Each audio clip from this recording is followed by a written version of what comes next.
Okay, and we are live. Okay. Welcome, everybody. This is the Town of Somers Zoning Board of Appeals meeting. The date is September 15th, 2020. Our meeting is being handled, as you can see, virtually.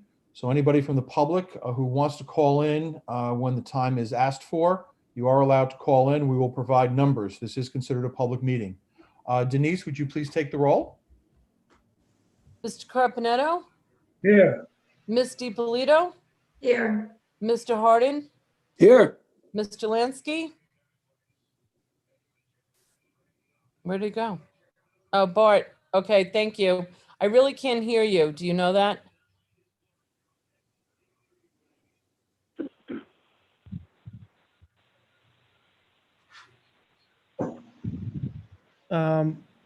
Mr. Newman? We'll have to call him. Chairman Canistra? Here.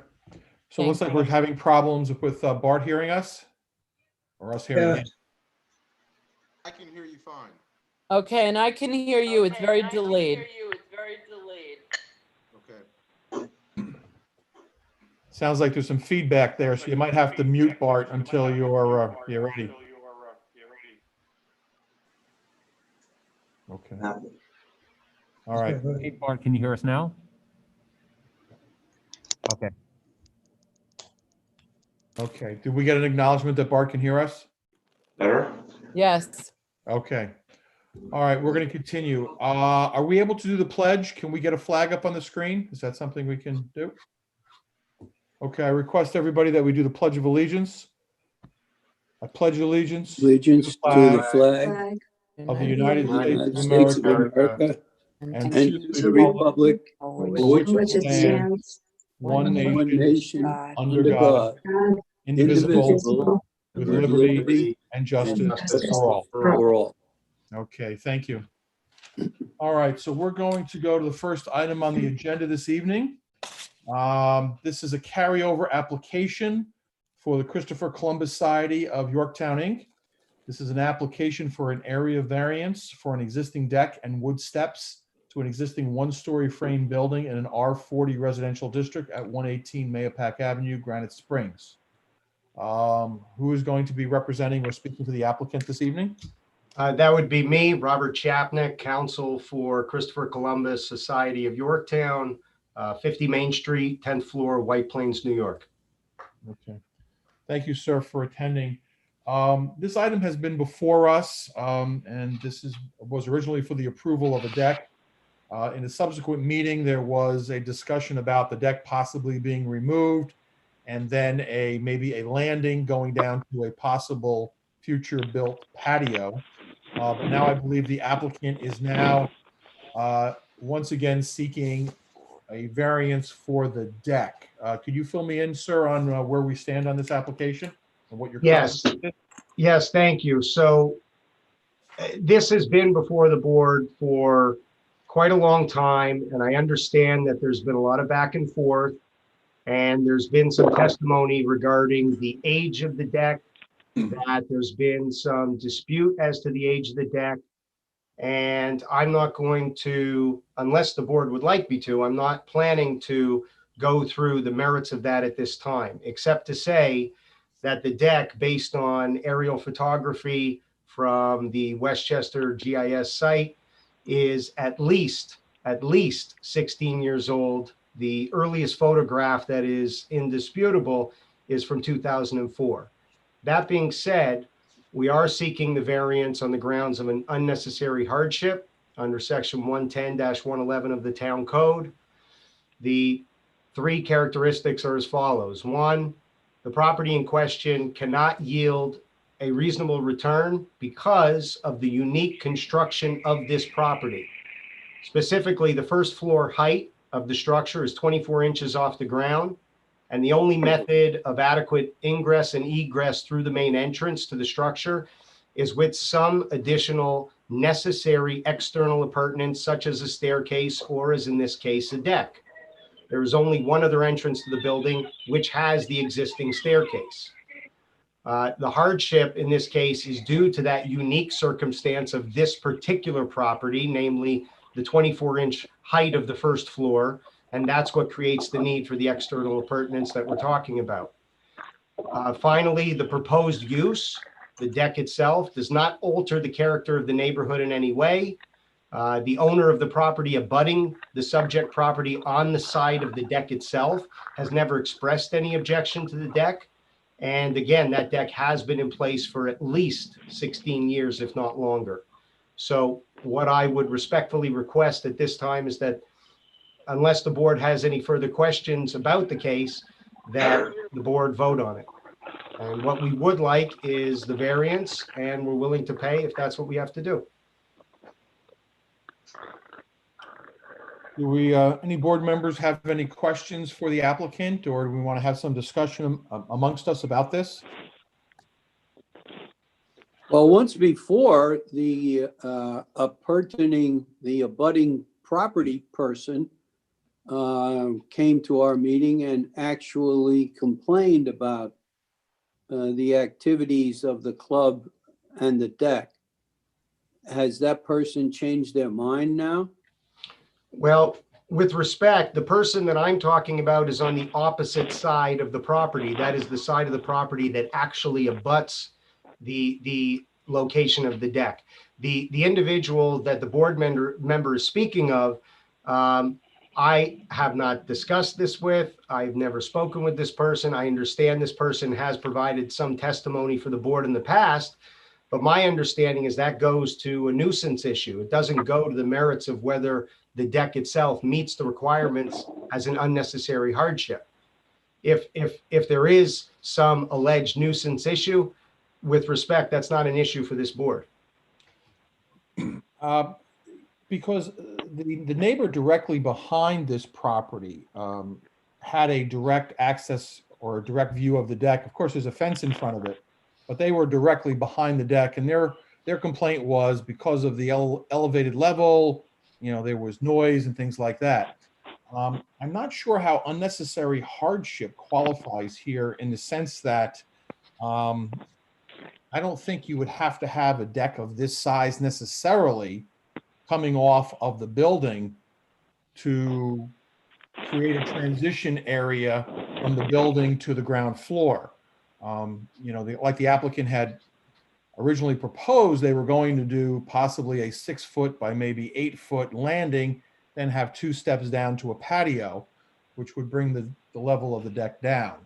So that's the question. And as far as when the deck was built, I'm not sure that I've seen, you know, evidence that the deck was built before the code.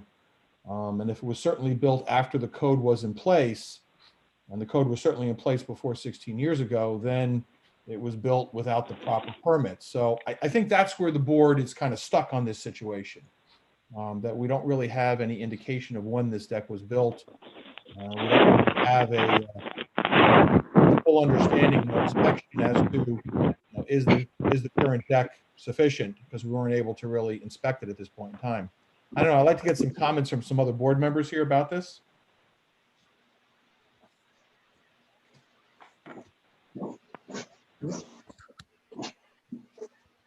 I agree in general with your comments, Vic, that we understand that there needs to be some type of staircase to enter the building, and obviously, and that would also require a variance, and that is that would likely to be granted, but that the full deck isn't required for that hardship of being able to get into the building. Yeah, you know, when we have variances from zoning, the idea always is to try to minimize the variance, you know, and I'm not sure the size of this deck is minimizing the issue here or the variance. That's really where I think the problem lies. Other board members, I'd like to get your input as to what you think of this situation. Was there talk of putting a fence there? I know behind the deck, for the property behind this property, there is a fence there. So I guess it does provide some screening, but you know, how much noise screening and things like that, you know, I don't know. I know they significantly complained about this property. and the noise from the events occurring on the deck. If I may, just to address the noise issue, the practical reality is that regardless of what the external appurtenance that is put into place to permit proper ingress and egress through the main entrance, that doesn't necessarily abate the noise issue whatsoever.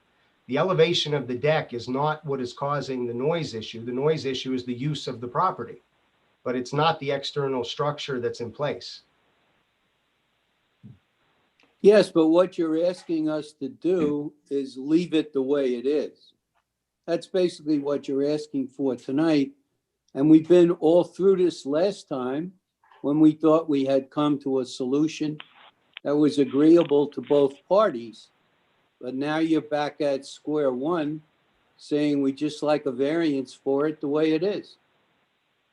Yes, sir, because if I'm understanding correctly, if the concern is noise, removal of the deck does nothing to abate the noise issue. They're apples and oranges with respect. The use of, I'm sorry, go on.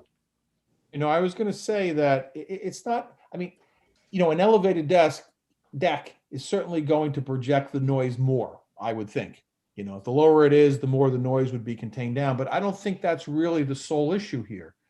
The sole issue is that this is a deck that was built without a permit, and we have no evidence it's, before the code. And we think that the transition from the house, I think, to the ground could be done with a much less substantial structure. And we're not even sure of the safety of this structure without pulling up boards and things like that and really inspecting it. So I think those are the concerns. It's not just the noise, it's all these concerns. Well, regarding the safety of the structure, again, it's been there for at least 16 years, if not longer. And the structure has always performed perfectly well. There's never been any issue. There's never been any violation other than the proximity to the property line for which we're requesting a variance at this time.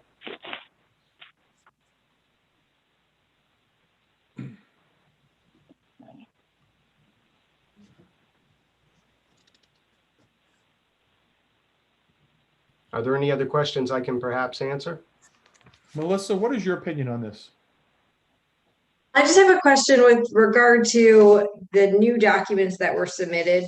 Were those submitted by Christopher Columbus, these photos and the deed?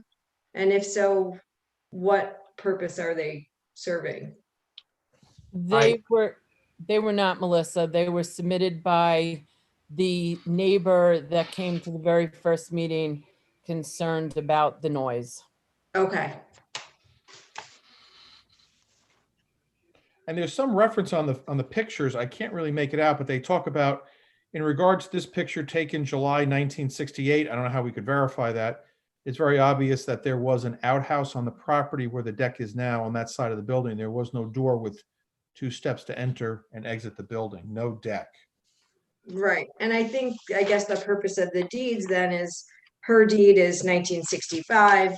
The deed to Christopher Columbus is 1972. So I think she's trying to show that her existence predated the Columbus Society.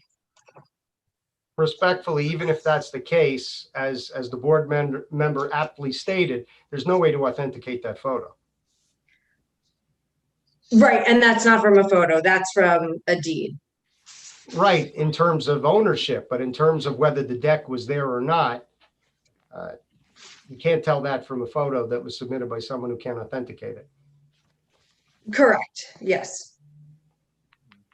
But and putting all that aside, I was curious as to know where those documents originated from. But I tend to agree with Tom and Vic on their position with regard to the variance that, yes, I agree some means of ingress and egress needs to be available given the height of the entry. But I disagree that this size of a deck is the variance that needs to accomplish that. Art, can you give us your comments in regard to this?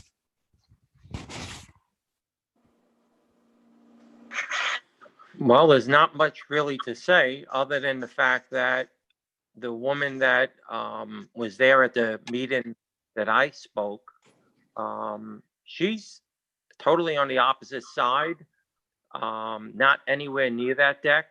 So she came out with a lot of fabricated situations that we have live bands that were very noisy. If that was the case, the neighbor that is right next to the deck, Dennis, I'm sure he would be the first one complaining. And we've spoken to him in the past. If it is ever loud, please let us know. And he always says, nope, I don't hear anything. It's fine. Now, who was just speaking there? Mark Palancia. Okay. There is one other issue to bring up, and that is multiple board members have said that the size of this deck to accommodate ingress and egress isn't necessary. But the reality is, to put an adequate staircase, which is going to be up to code, is still going to require a variance. So if the solution is to remove the deck only to be back in front of the board to request another variance, that seems, well, in a word, we're spinning our wheels a little bit, aren't we? Yes, which is why I think what Bill keeps mentioning is that we had an agreeable solution. They were going to come back with a proposal which would require less of a variance, and we thought we had this issue resolved. And I would imagine that that new request, which would have required less, probably would have been approved. I would tend to agree with Tom. Maybe Ron, could you give us your comments on this? What do you think about this situation? I think that it should probably be, cut to, should be cut back. And then the lesser variance. So you're more of the mindset, kind of like with the other board members, in that you would prefer more of a landing as opposed to a deck. Correct. And Bart Lansky, could you give me your comments in regard to this?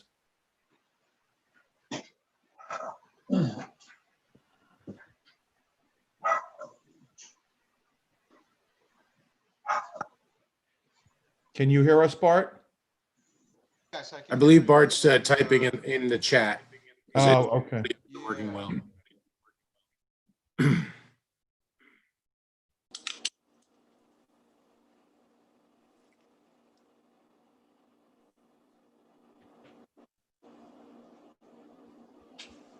It seems from his comments that Bart is agreeing with the rest of the board's comments this far. Okay, I pulled up the chat and I do see it there. Yeah, I agree with the rest of the board. Okay. And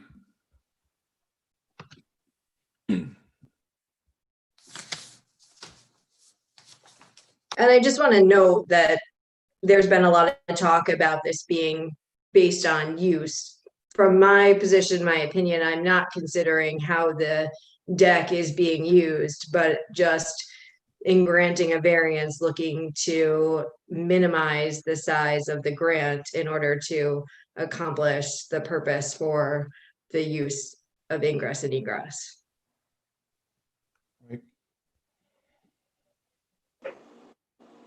Tom, were there any building permits in the file at all for anything?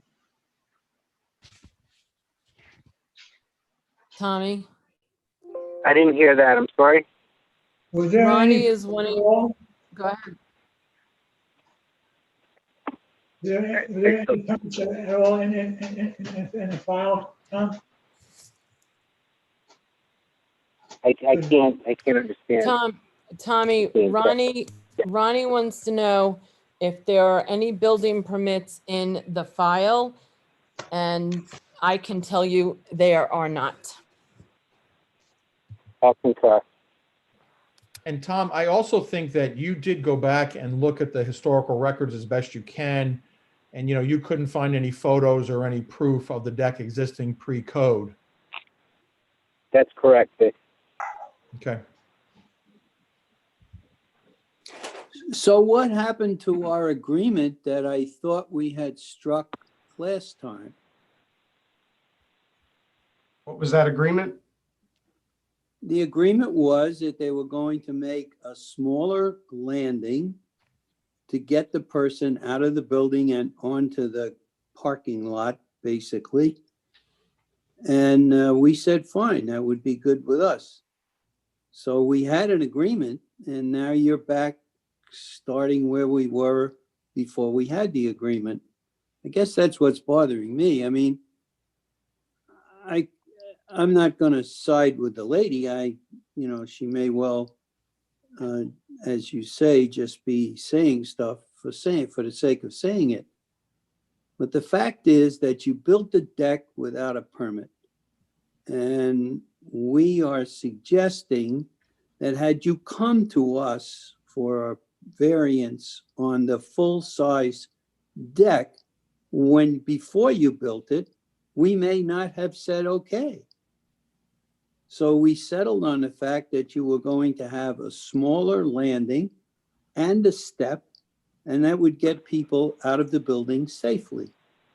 That's all we were talking about. And I thought this was a done deal. But now you're back starting over again. Keep in mind one other thing also, if you did have a landing coming down to the ground, there's nothing that precludes you from putting in a patio.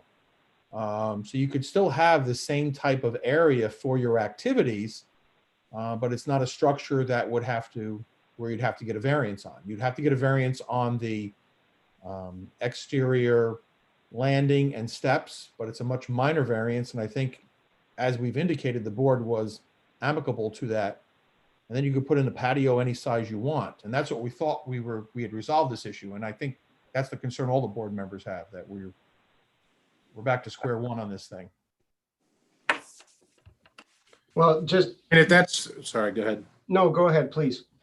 I mean, again, if the, I mean, we talked about this last time. They were clear to us that they changed their minds, that they wanted to go for the full deck. They were coming back this month to present, to further this proposal to do the full deck. I think, I mean, I don't know how many times we're going to go back and forth, but it sounds like we need to vote on the full deck if that's the application that they want to continue with. Well, let's hear then from Mark Palancia from Christopher Columbus Society. Mark, is that what you want? Well, yes. You say that we should have filed for a permit. Truthfully, I'm only a member there 7 years. This deck goes back from the pictures that we Googled yesterday for Westchester County, and it shows it's going back to 2008. So 2004, sorry. 2004, I'm sorry, whatever it was. Way before I was a member, nor was pretty much any of the members that are there now. I don't think anybody was a member back then that is a member to date. So we just want to make things legal. We're not trying to give anybody a hard time. Trust me, that's the last thing we're looking to do. I was not at the last meeting. Unfortunately, I had other obligations. Ron D'Alessandro, were you there? And also William, is this, if they agreed on something, that's one thing, but I didn't realize that. And that's why I bring this attorney in, Robert, to see what we need to do to get this resolved. That was laid out pretty much at the last meeting. I wasn't even there. It's pretty, And I must concede, if there was some sort of agreement reached with the board regarding changing the size of the existing structure or putting in something that was smaller, that agreement is something that I was not privy to.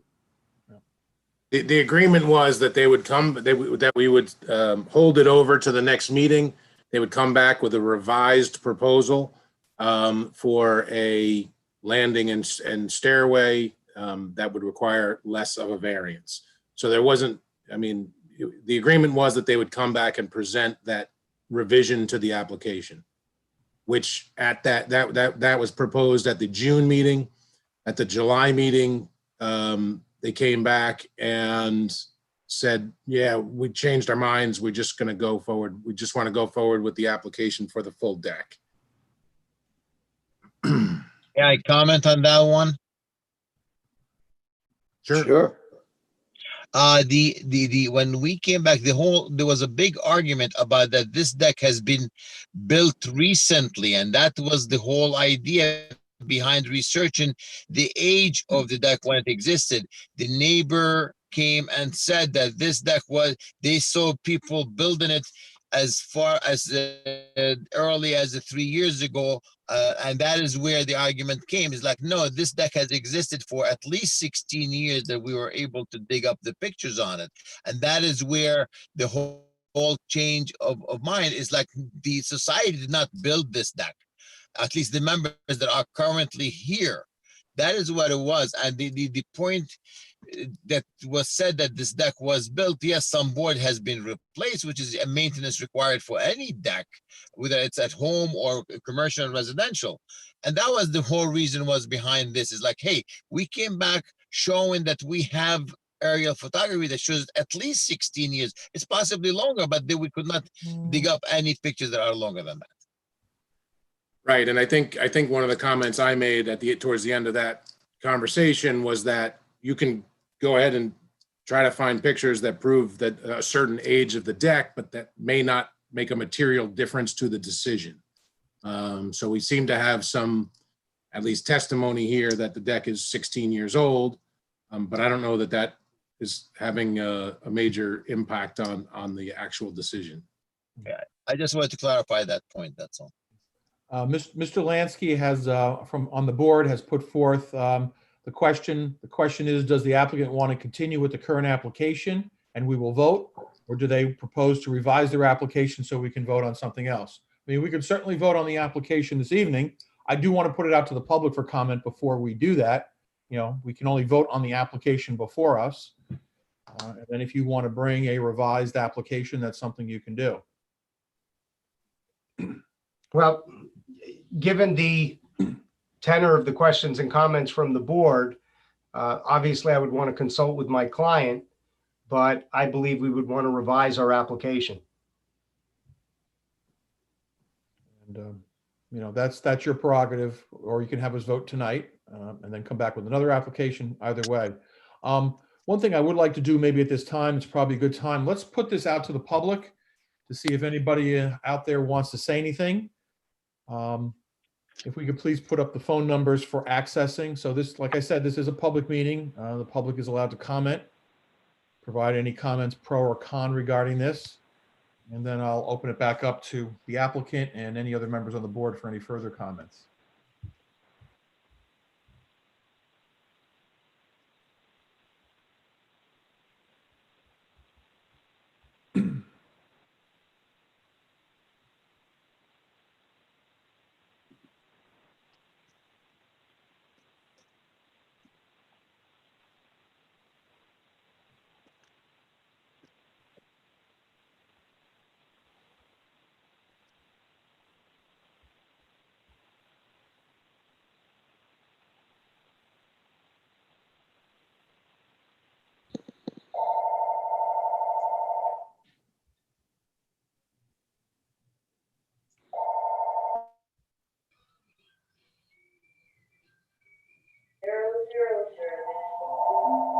Hello?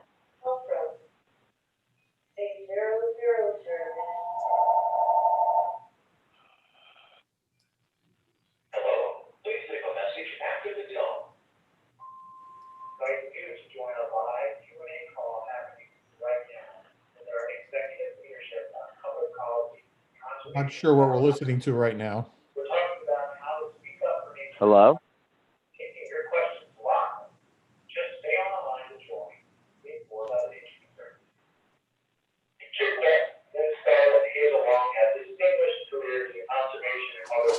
I'm sorry, I'll shut that off.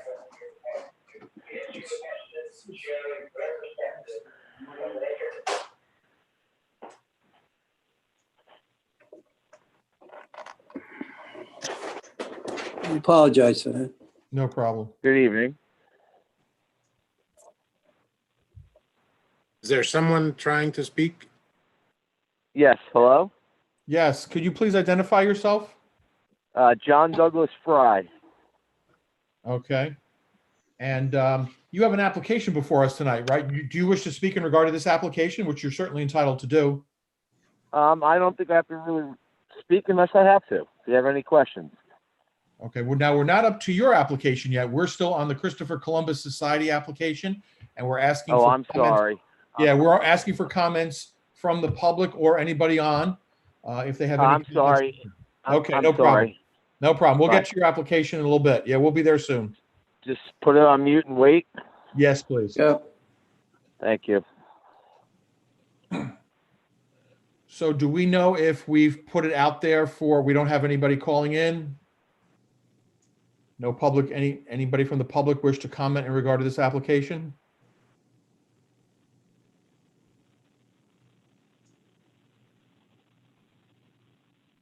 Okay. Denise, you don't have any indication from your end, or? I do not. I think we're good, Vic. I'm just looking Okay. at public comment here on YouTube. We don't see any right now. Okay. So what we're going to do then, we'll then go back to the applicant here. Does the applicant have anything, well, does any board member have anything further, any further questions of the applicant at this point in time? No, no. Does the applicant have anything further to say? And I think the applicant has to make the decision if they want the board to vote at this time on this application before us, or if they want to withdraw the application and resubmit. That's up to the applicant. I think as I alluded to a few moments ago, we would like to revise our application. Okay, so I'm going to take that as a withdrawal of the current application, and Yes, sir. you will submit a revised one. In the future. Yeah, as soon as you have it ready. I would request, though, if you're going to revise the application and you're going to put a landing of some sort, we certainly want to see some plans, a site plan. You know, we want to see what you're talking about, dimensions. And I think the board has indicated that the idea of the variance is to keep it as minor as possible, of course, meeting proper town code and safety and things like that. But, you know, less is more, so to speak. Understood. Okay. May I ask something first before we withdraw? I mean, this application is have two parts to it. We also have the side means of egress that was an agreement upon on everybody's side. Could the board vote on that? I think the board needs to see a complete application here, because we can really only vote on the application before us, and I don't know that we could vote on a piece of that. I think we need to see the whole picture. Okay. Would the other board members agree? Yes. Okay. Okay. All right, so we're going to table this application. The applicant is going to resubmit, and we'll go from there. So we're going to go on then, we're going to continue on down the agenda. Okay, so next item on the agenda this evening is that of Kevin Duffy and Evan Fenyo. This is an application for the renewal of a special exception use permit as an owner, as a new owner for an existing accessory apartment in the basement of an existing one-family dwelling in an R40 residential district at 8 Cornelius Lane, Baldwin Place. Is someone here to represent the applicant? Yes, Kevin Duffy and Evan Fenyo. Okay, both of you are here. Thank you. That's correct. And can you briefly describe, you're looking for the permit as indicated for the accessory apartment? Yes, it's our understanding. We purchased the house back in March. The apartment was already in place, and we were advised that within 6 months of taking possession, we had to apply for a new permit, and that's why we're here. Okay. And this apartment is in the basement. I assume you have the required 2 exits from the basement apartment, maybe one into the house and then one exterior? Yes, that's correct. Okay. Tom, have you been out there to inspect the apartment? The apartment's been inspected and it is as originally approved. Okay, so there've been no significant changes. Has the town received any complaints of noise or other problems regarding this apartment? No. No, it is not.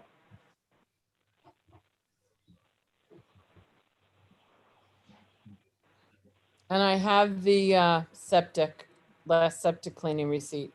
Okay, good. And could the applicant tell me, is the apartment currently rented or will be rented? Maybe to how many people? No, it is not rented. It's an in-law. My wife and I, our son and future wife are living. Okay, so it'll be all family, same family. Okay, Correct. It is not a rental property. okay. Any other questions of the applicant from any members of the board or anybody else online with us right now? Any other issues? Maybe we should put this out to the public and see if anybody out in the public has any, would like to say anything in regard to this application?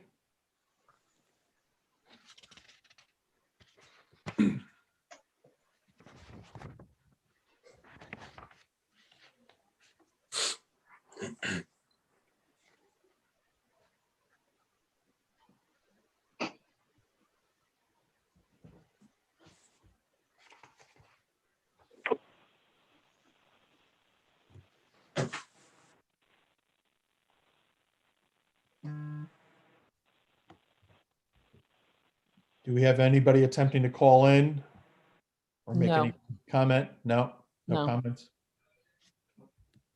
Okay. Just give it another minute here.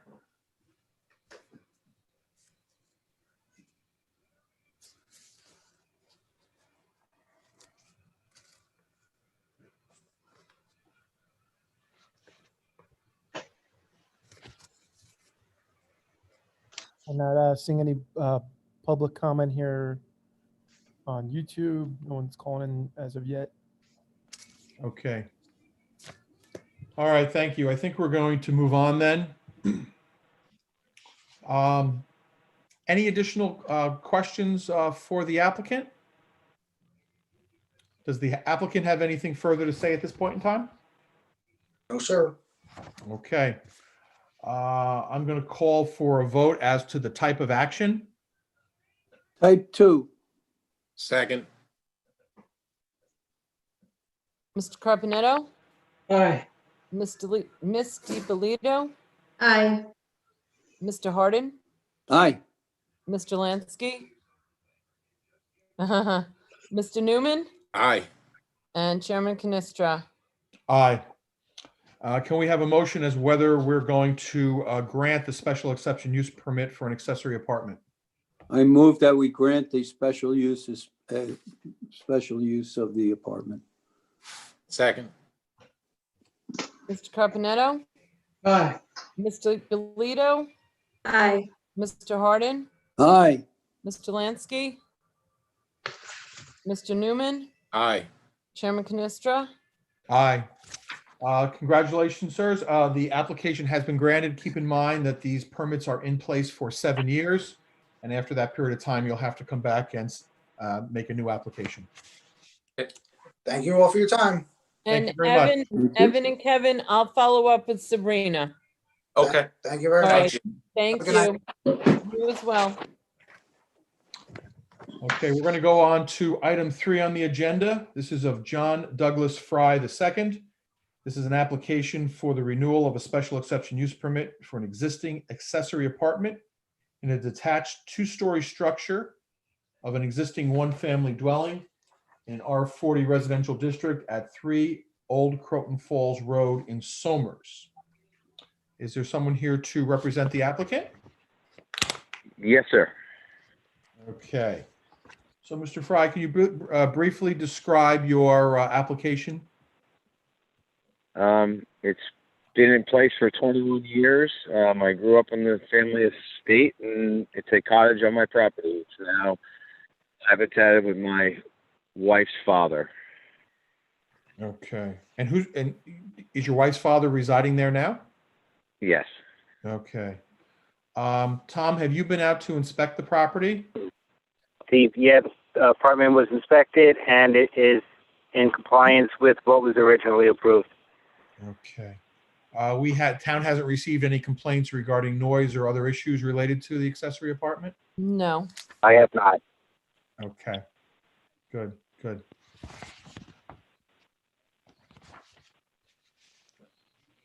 I assume we have the proper septic cleaning documents. Yes, Denise, yes, we so that's do, not- yes. That's not an issue either. I provided everything the town asked for. Okay, excellent. Any other comments, questions to the applicant from the board? Not at this time. No, okay. Does the applicant have anything further to say before I go to the public? No, thank you. Okay.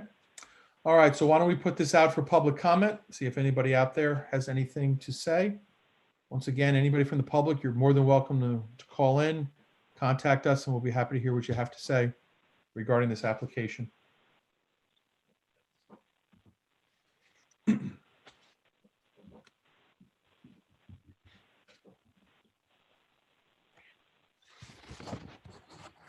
I have no calls coming in. No calls, nothing? No. Okay, I think we're just going to go to a vote on this. I would request we have a vote. Any further comments from the board? Last call? No additional No. comments from the applicant? We're good?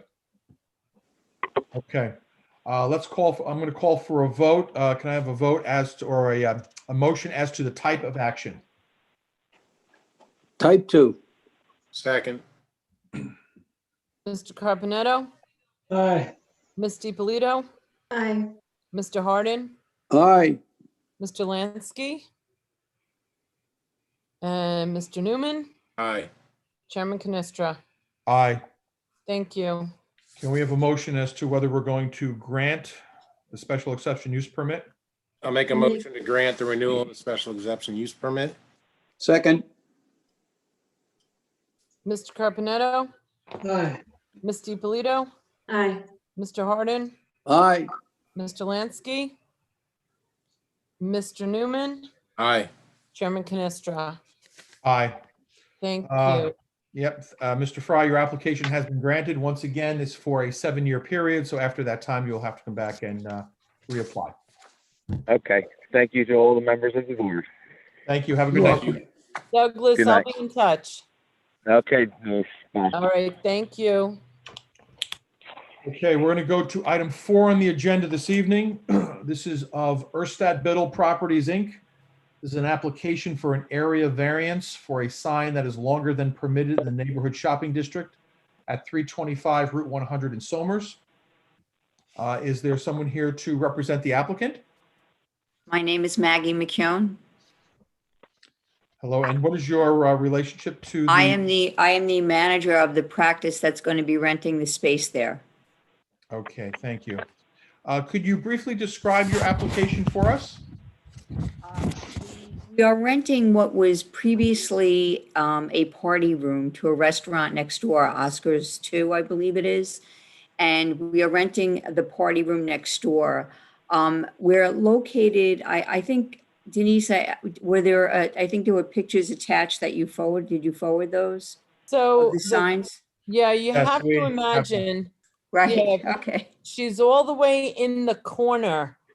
And in the And little. all I can think of is Dirty Dancing. No one puts baby in the corner. It's like, Yeah, there's a second You- diagram. it's incredibly difficult to see the place. And frankly, what it is that we deal with an elderly population. We do. Basically, we do hearing testing and hearing aids. So it's difficult for people to kind of find us that it would be. It's a very dark area and we have the column. So we wanted to put a sign outside, like next to Oscars. I think we did it tastefully. We did it to the same size as the other signs that are already up there. So it would not look like huge or that much different. The only thing is, the color that we chose, which they were fine with.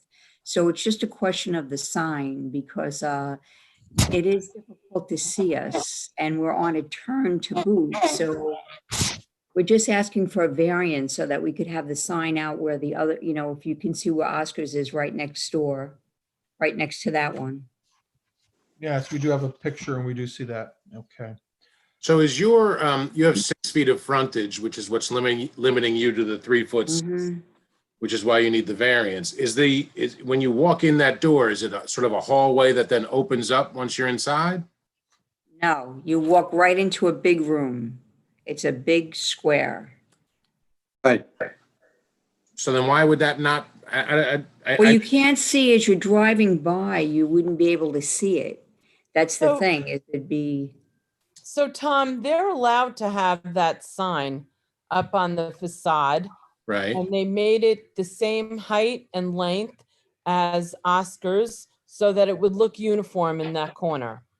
Technically, they could only have a sign that doesn't exceed 24-inch in height and 3 feet in length. So you could imagine how ridiculous that would look. And we No. have had applications before us like this.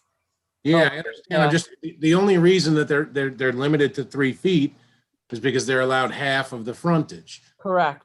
So the frontage is only 6 feet. I don't understand that. If it's a big room, then why is their frontage only? because as you walk in the door, apparently if you go, the door, right where that door is, if you're looking at the front of the door to the right, there's only about 6 inches to the wall. So it's Right. not, there's not a huge amount of frontage So space you don't there. see their frontage from the outside, but if you were in the inside walking out, their frontage is 6 feet exactly. Oh, yeah, because one of the diagrams we have here seems to indicate a larger frontage, but that really isn't all No. their space, I guess. No. Not true. No. Oh, okay. Yeah, that's, picture yourself being in the post office and walking out of the post office to the right. And her wall butts right up against the post office Wall. sorting where they sort and stuff the boxes. Yeah. Right. So she really does have a very small frontage, which is Mhm. got to be half the frontage, and that's what's messing this up. I see. Okay. So Maggie, one of the questions that comes to my mind is, have you spoken to Oscars? How do they feel about it? About Because what? they have a lot more space, and that's their sign, and that shows their space is referenced to their size. So you're that- gonna have a sign the same size as theirs, but you don't have nearly that space that they have. How do they feel? It doesn't really go according to that, Bill. I know. It doesn't, they were there first. That's the size sign that they chose. And you don't have to have a sign as long as your frontage. So they don't really have a say. Do you know what I mean? Well, I'm just talking about they're gonna be neighbors, so I thought they would, talk to I one did another. meet, I actually did introduce myself to the owner the other day. I was up there. Actually, because right now they're doing the outdoor dining, which is blocking my Right. whole area. You Right. can't see. They actually have the hostess booth right in front of my door. And I told them, you can leave it there, that's fine. And we're good because we're not going to be, by the time we get construction, hopefully, and I know, like we were talking about how difficult it is to run a business at this time, especially Right. his. So no, I didn't really mention about the sign because I didn't really have anything to show them, but I didn't think I had to either. Well, you don't have to. It's just neighborly to do that, I would think. To make sure that you don't want to conflict with them. What the heck, they're your next door neighbor. I'd like to also make mention that we do have a memo from the Architectural Review Board, which should be in all your packets. Just a couple of things I will make mention of in here. It says, although the board, this is the Architectural Review Board speaking, although the board was in favor of the design and colors of the sign to be placed on the fascia of the building, they couldn't approve the sign because it is longer than what is permissible based on the length of the frontage. Their storefront is 6 feet wide, and according to the code, the length of the sign cannot exceed 1/2 of the linear storefront footage. A sign that is 3 foot long would not be long enough to accommodate their business name and would not look right. The wall sign for the abutting restaurant is also 96 inches long, and the applicant's sign would be located closer to the corner to create balance of those two signs. So it seems from the Architectural Review Board, they don't have an objection to it. So I just want to make mention of that to the board. Yeah, I mean, I think the sign looks good and it's uniform with the other signs. My concern was just understanding frontage, because if it's not their frontage, then it's somebody else's. What if that person wanted to use that frontage for a sign? But it sounds like that the post office just extends over to there. So that I assume the post office has their sign quite a ways down, so it doesn't seem like anybody else would need a sign in that spot. No, I don't, Tom, I don't think there'll be any conflict with the post office. I was just concerned with, since this sign is almost a budding Oscar II sign, you would want them to make nice together, because it's, I don't want to say their sign takes away from Oscar's too, because it doesn't. But she has a real problem using that space. Maggie, I'm an old businessman, and I know how difficult that is, that space there. So I wish you well in that space. I was just concerned that you had a good neighbor. That's all. Now, of course, if we didn't approve, let's say, the length of the sign then would be of a different size from Oscar's. I don't know, that might be a consideration. I guess the ARB had some concern about the varying size of the signs. Of course, we don't have to approve it of this size, but that's something the board would have to decide to do. Well, as Tom says, it looks pretty good there. It doesn't look bad. Yeah. Aesthetically, I think the matching size of the signs would look better than having two You're right. different size signs in different colors. I just have a question. I see a second sign off to the left-hand side, and in the darker picture, it seems to be illuminated. Is that accurate? It's not actually illuminated. Really what that is, it's a decal for the door. Just because for people to spot where the actual entrance is, we try to match it to the sign. So if they're driving by, again, my patient base is pretty much over 70. So I kind of need to have it where they can see it, but it's not lit. It's just a decal for the door. So that's actually just stuck on the front of it. It just matches the color so that they could see where to go in. Okay, thank you for I clarifying. understand. Now, is this sign similar to Oscar's in that it sits that close to the building? It's fairly thin. This isn't an illuminated sign, is it? No. They don't have any illuminated signs in that shopping center. I didn't think so. So it's of the same thickness as Oscar's. I mean, Yeah. This isn't a box sign that sits out. No, it's flat sign against the wall. It's a flat sign, and actually it's the same company making the signs. Okay. Yeah. Because, right, if we're looking for size consistency with Oscar's, we would certainly want thickness and height and all that, which it does seem to be consistent with Oscar's. It is. Okay. I was over there to see it, yeah. And the company did come and actually measure Oscar's sign for us before we even did this, so that it would be symmetrical to theirs as well. It wouldn't Right, be. and the diagram we've been provided shows, Oscar's size and yours, so it's right there. So, yeah. Right. Okay, and ARB seems to be. Yeah, they actually wanted those two signs to be the same size and to be placed exactly the same, so that there was that uniformity and neither sign ended up looking out of place. Okay. Well, they got it. Okay. Any other comments from the board at this point in time? Just real quick, I don't want to belabor this, but if the tenants changed and their neighbor to the post office side changed one day, and wanted to use that frontage for a sign for which we had granted a variance, we're not. They can't. This gives them no right. No, they'd have to come back for a new variance. Well, right. I don't think it's our issue. We're approving a variance for the size of the sign, right? Where they place it.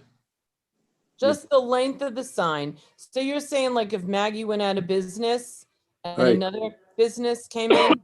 Yeah, this sign is hanging above frontage that does not belong to them. Right, but there is Okay. no frontage that belongs to them. Correct, but it does belong to someone. I can tell you what it used to be. The two restaurants before this had two signs, because you're allowed to have one facing one direction on the parking lot and one the other way. Right. So I'm just saying, if someone else came into that space and they had a right to use that Space. there, that would be a dispute between the landlord. It wouldn't relate to our variance, I don't think. I don't want to And grant. there's another side to it where there's another blank. That's a weird little corner. Yep. So there Sure is is. another spot available if a restaurant wanted to go in and, you know, the sign kind of goes like this, and here's Oscar's, and this other side is blank. So if that restaurant wanted to, they could put one up on the other side. Yeah, the problem here is that this, you know, since this shopping center was built, it was a restaurant with a party room. And then the second restaurant decided, I don't want a party room. And the third restaurant said, I don't want a party room. So now this is their party room. Yeah. And Okay. one person's party room is another person's office. I've gone to a lot of parties in that room. Okay, so I think it may be time then. Any further comments or questions? You're getting approval from the landlord, obviously, as well, to hang this, correct? Mhm. Okay. Yes. Okay. Anything additional? No? All right, why don't we put this out to the public for any comments? Questions? Hello, can anyone hear me? Yes. Yes. Hi, this is Catherine Rabideau. It's not in regard to the sign. I know I'm kind of late in calling in. This was in regard to the Christopher Columbus Society. Yeah. I I'm was sorry wondering that- if we can discuss that later. Yeah, I'm sorry, but that application is really not before us at this point in time. I don't know that we can entertain comments about that. The applicant isn't here. I don't think it would be fair to the applicant to do that. Well, they're going to resubmit. so- Yes, yeah, as indicated they're going to resubmit their application. I don't know if they'll get onto the agenda next month or the following, but certainly you can respond at that point in time. You're welcome to write into the board and provide any documentation you'd like, but we certainly want to give the applicant the availability to see whatever you write and to hear whatever you have to say. So that application isn't before us now, so I don't really think we can entertain comments on that. So I'm going to have to tell you no on that. It's too bad because a lot of things they were saying were false. Okay, And well, you know, like I said, we're more than willing to take public comments. You know, this meeting was publicized and everybody knows there's time. We gave opportunity for people to call in. So the application will probably still be before us, so you can certainly make comments, but they have to be done in writing to the board where everybody can see it, or you can come and speak at the next meeting. You know, we welcome that. okay. Okay. All right. I just had Thank a you. problem finding the number to call you folks. Oh, we're sorry about that. Catherine, it's Denise. I will keep you posted. Okay. I sent Okay. you an email. Yeah, and I heard my office phone ringing, but I couldn't pick it up. Sorry. Yeah, anybody that wishes to Okay. speak at one of these meetings, you know, please call, you know, the town, the zoning board, and, you know, we'll be happy to coordinate and help you get online. You know, we're looking for comments from everybody, so we want to hear what you have to Yeah, say. I had a lot to say, but I couldn't find the number. Okay, so, but you'll have an opportunity at the next meeting. Save it till next Okay. time. All right, so I'd like to get back to this All right. application. Okay, Thank you. so I think we still have an open line for public comment in regard to the current application.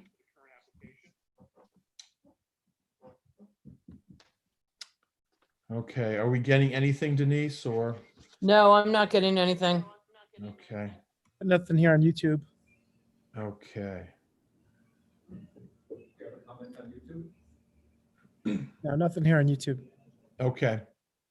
All right, so I think we should probably go to a vote then.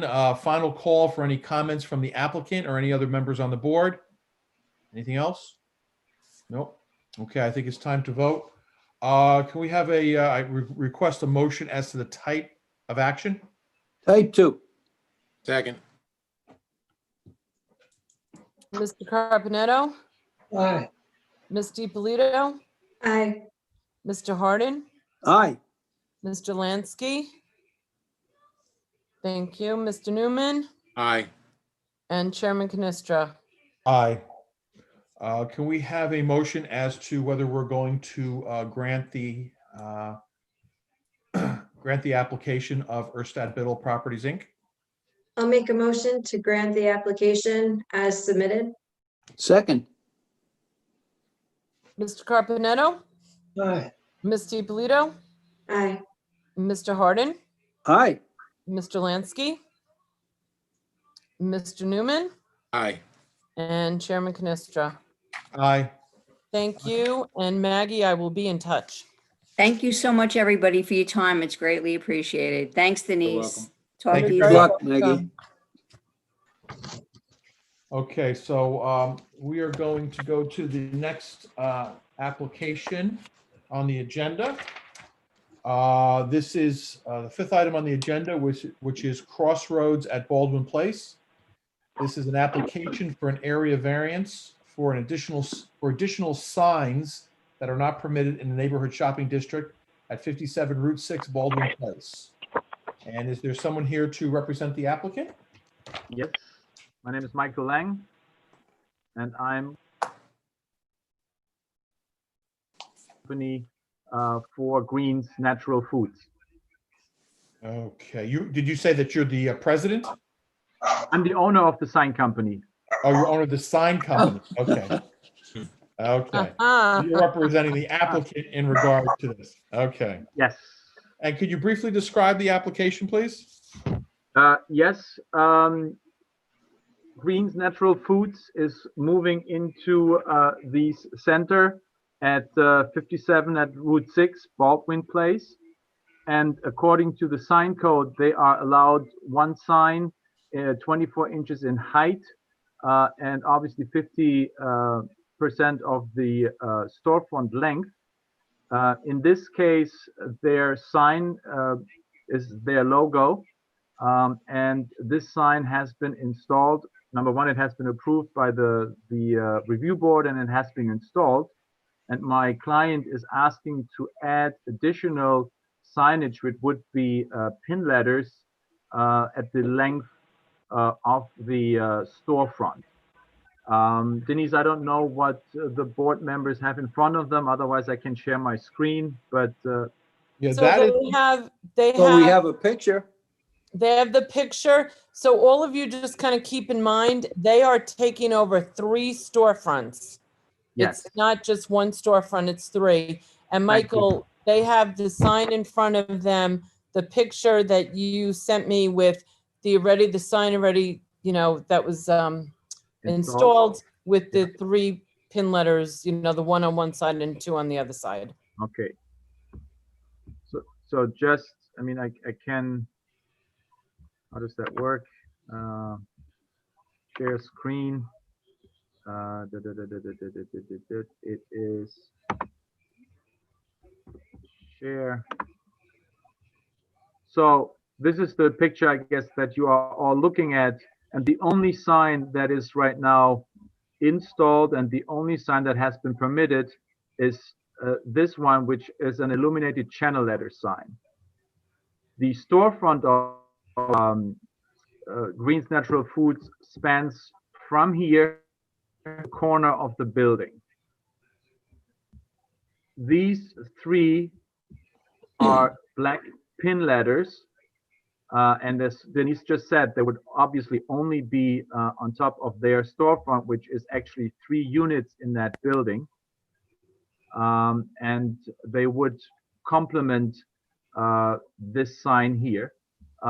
And specifically, one sign that they are really looking for is this one, because if you have in mind the building, and it's not shown well on this picture, but it has this part of the building is set back, I think, by a few feet, and this is the exit of their store. So they would like to indicate, obviously, that this is part of their store, because just by looking at the building, one could think that this is actually just the storefront that they occupy, while this is at least from the outside of the building, somewhat separated. But the separated portion is the exit. Yes, this is the exit of this entire storefront. Where is the entrance? Here. I see. Entrance. Okay.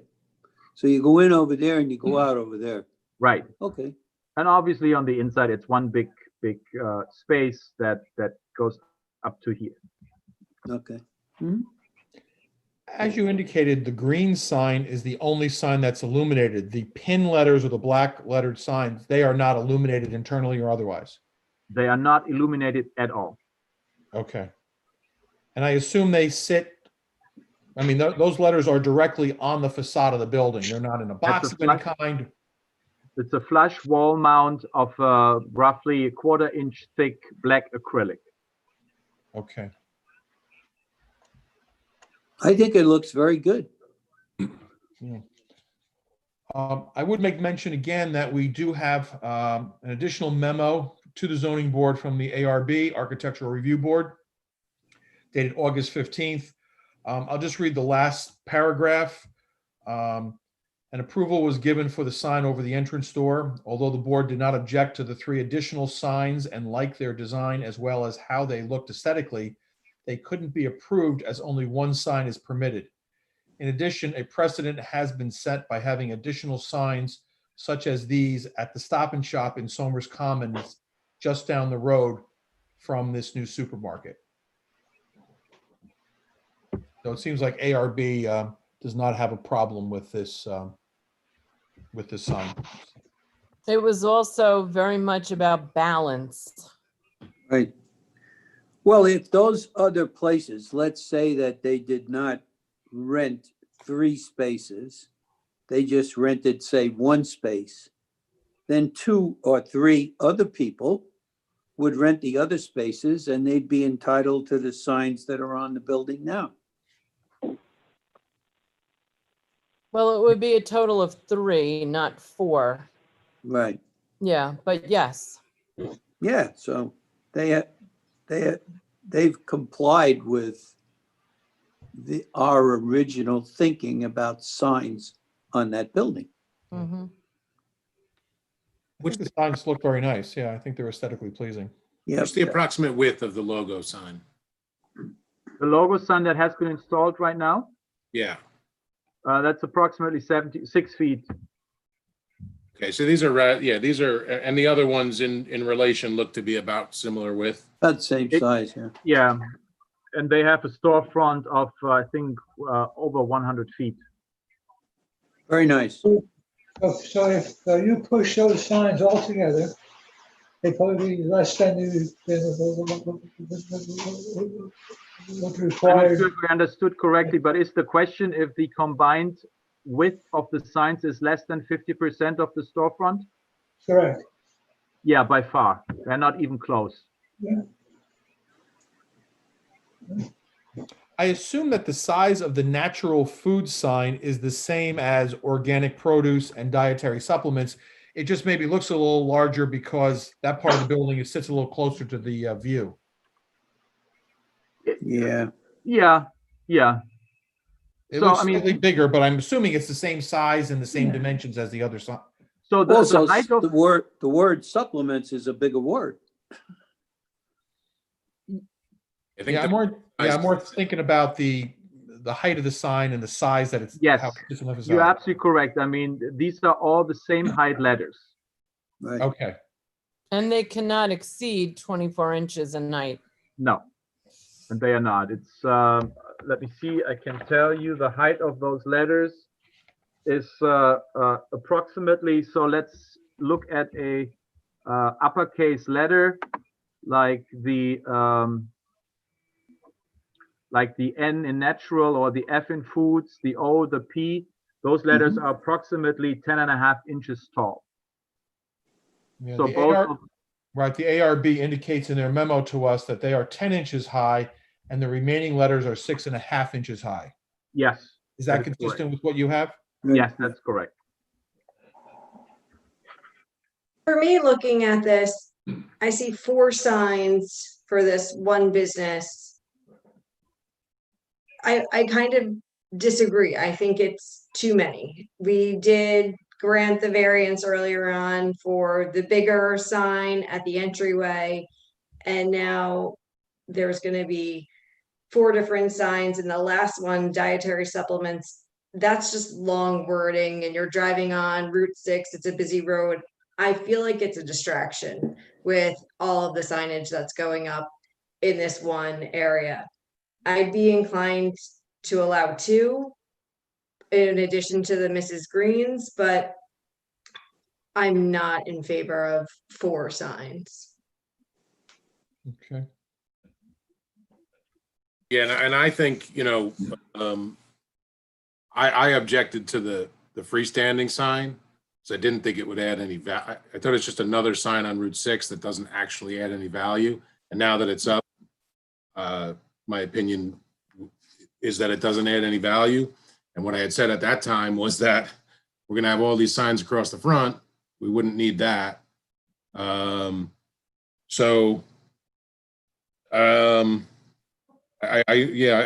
understand that point. I don't know that I do think this looks pretty good, and part of me thinks that this is going to look like an empty building if half of it only had, I don't know. I think it kind of fills up the building. But I wish we didn't have that other sign on the side of the building also. Right. Well, no, I understand. And I'm not saying to leave that corner where dietary supplements is empty, but I think it could be spaced. Natural foods could, and organic produce could be on either side of greens. And that would be sufficient to let people know what is in that storefront. Yeah, but I think because of the kind of business it is, it's a bit unique. It's not like a grocery store or something. In addition to what they normally sell, they sell dietary supplements, and that's somewhat different. That's what makes Mrs. Green's store a little unique. So I really like very much the 3 signs, which tell the whole story. And I think we're taking a chapter out of the book, and we shouldn't do that. I think that it looks good and it fits well. So I'm all for it the way it is. And I have seen other grocery stores, like I know the Stop and Shop does have kind of these multiple signs indicating different things they have in there. So it's not like we are setting a precedent here. This has already been done in town. But, okay. Any other comments from board members at this point in time? What is the frontage that you have behind? I'm sorry, what was that, Ron? What is the frontage? The frontage. 100 feet, I think, right? About 100 feet of frontage here? Yes, I measured it myself. It's So over 100 feet. So that could be 4 separate stores. If with the frontage of 25 feet, right? Theoretically, it could be, yeah. And each store would have its own sign. Theoretically, yep.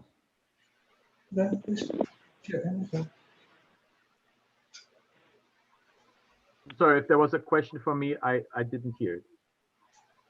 No, one of the board members was just saying if there were 4 different businesses there theoretically could be 4 different signs. So he's just making a comment, that's all. Okay.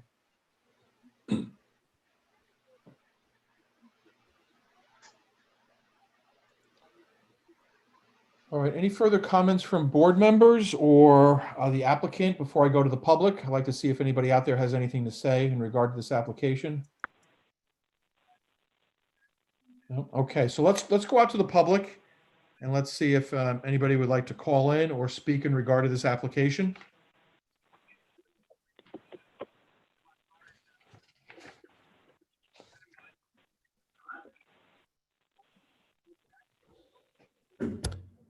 Do we have anybody calling in? I don't have anybody. We don't see anybody here on YouTube. Okay. Let's give it another couple of seconds here and then we'll move on. Once again, this is a public meeting, so anybody who would like to speak in regard to this application is more than welcome to do so.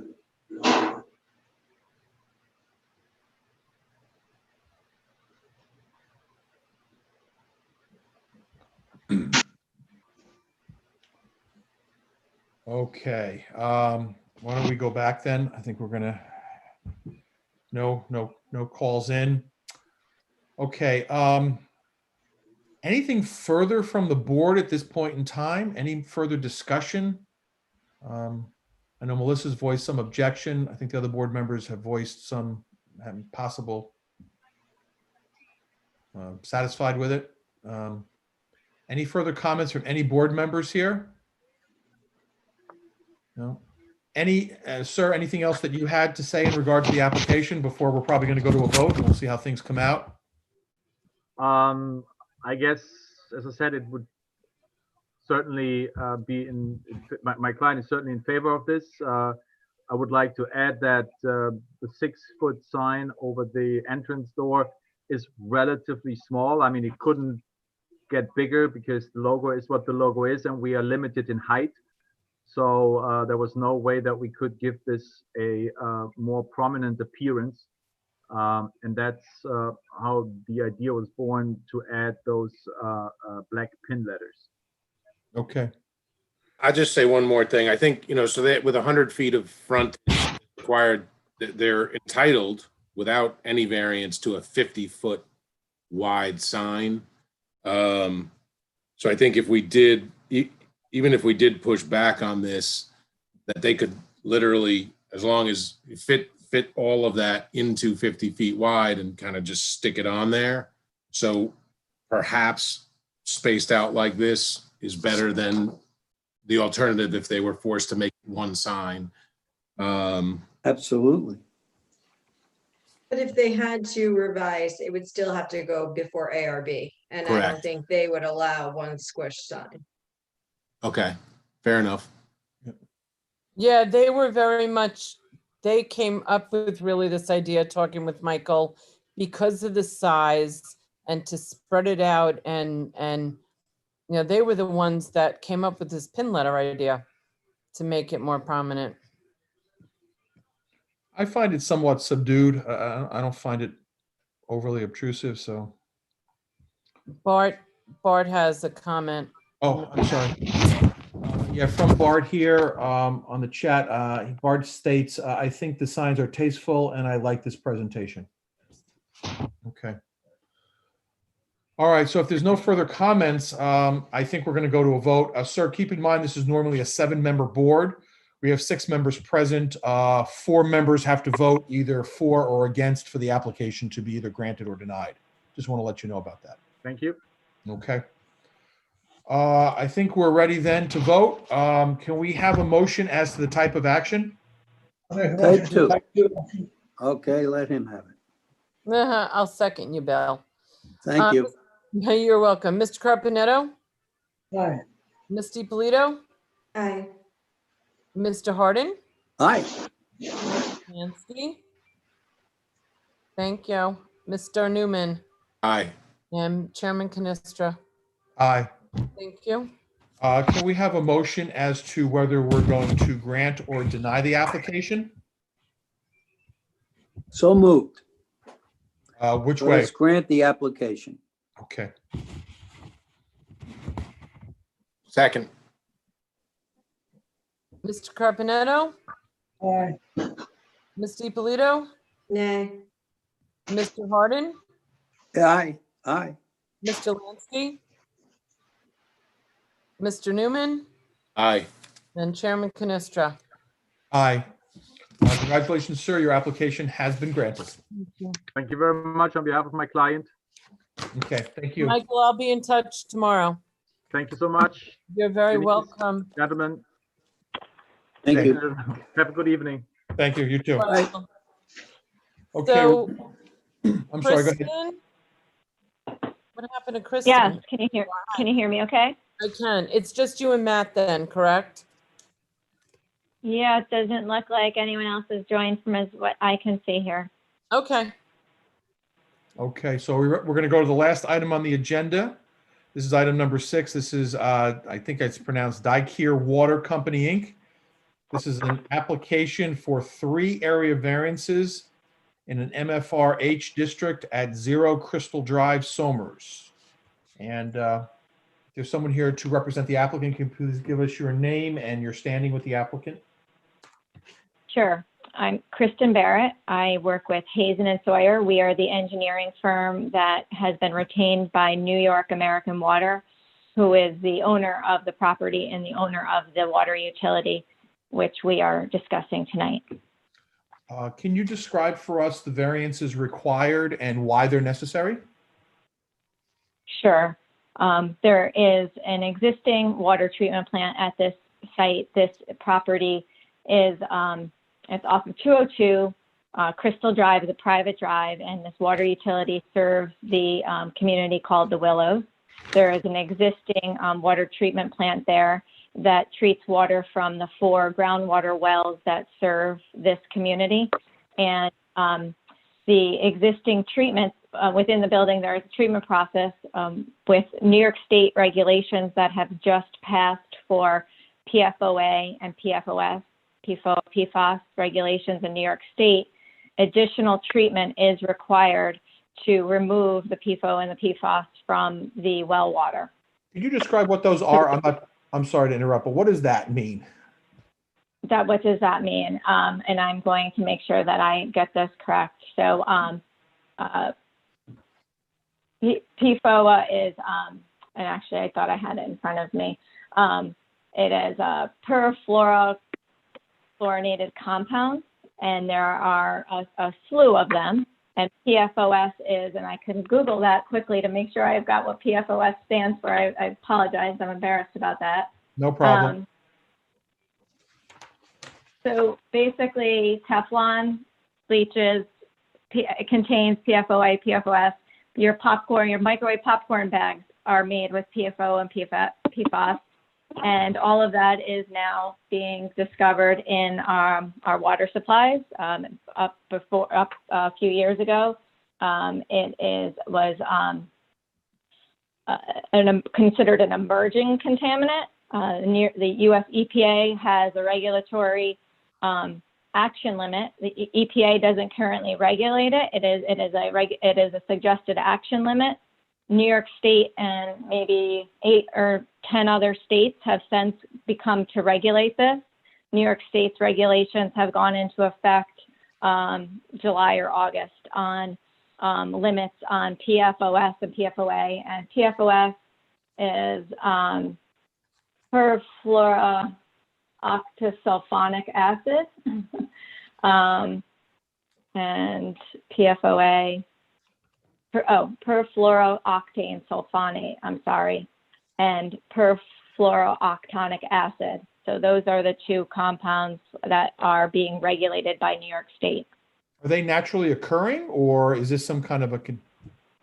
No, it's not naturally occurring. So they are present in the groundwater. So if I've got this correct, they were below the US EPA action limits, which are 70 ppt, 70 parts per trillion. New York State's regulations are some of the most stringent in the country, and they will be 10 parts per trillion for each contaminant, PFOA and PFOS. So this treatment is needed to remove the PFOA and the PFAS from the water. Okay. And the variance you're seeking, so you're replacing an existing structure, or are you building a new structure? So I'm sorry. No, so there's an existing treatment plant there that has some treatment for this well water. We need to add an additional step of treatment, which is we're adding granule activated carbon, GAC, which is basically what's in a Brita filter, and the carbon absorbs the PFO and the PFAS. So those are vessels that need to be located. They do not fit within the existing structure that's there, so it's an additional treatment step. They don't fit within the existing structure. We tried to fit them within the existing structure, and therefore we are proposing a new adjacent structure, smaller than the existing structure, to house these vessels. So this is So a new the structure that's being application, built. I'm sorry. I'm sorry. It's a new structure being built then? Yes. Okay. So the new structure is adjacent to the existing structure. And our variances, and I don't know if does it make sense for me to share my screen and show the site plan? Because I think that would be more helpful if that is what you would like to see right now. If you'd like to, we do have copies of the plans and the site plan, but it couldn't hurt to put it up on screen so everybody can look at it.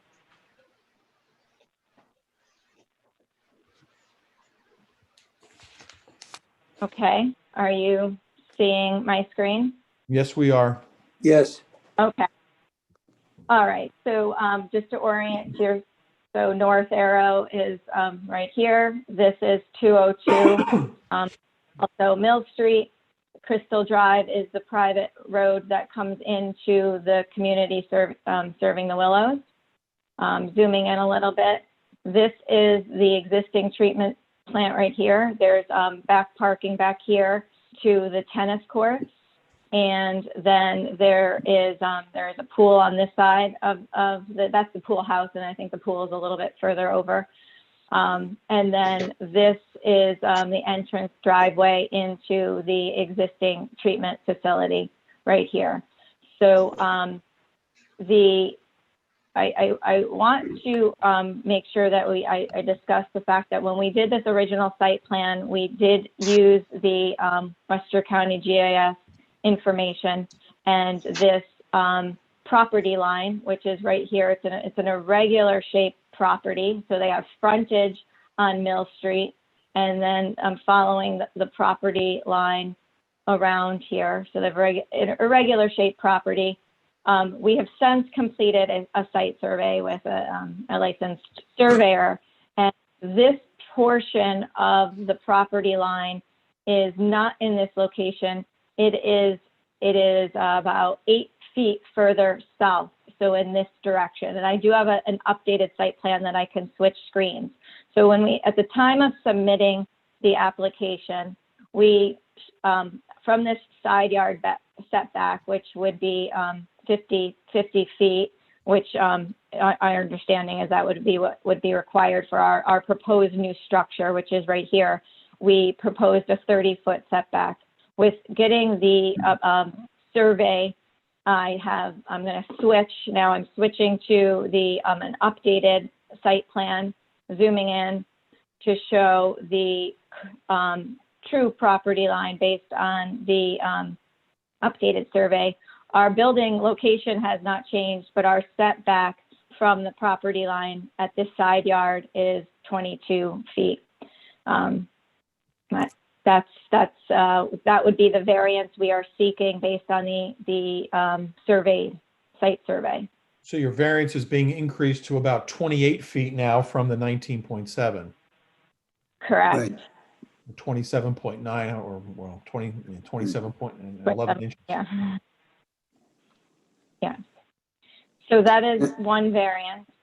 The other, I think I would need some direction from, this is the existing pump house, existing treatment was always called the pump house, the treatment plant pump house.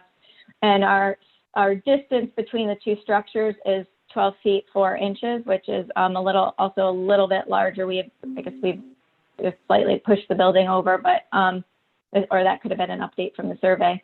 So that is our distance between the structures. So I'm not quite clear if a variance is required for that distance, the way it's interpreted. We had this note here on our drawing that the minimum distance between adjacent buildings shall be equal to 1/2 of the height of the higher building, but in no case less than 10 feet. So I think and so I think that the planning board requested that item be discussed. We had not necessarily identified that as a variance, but would look for you to review that. And then lastly is the building height. I'm switching to the section of the of the building.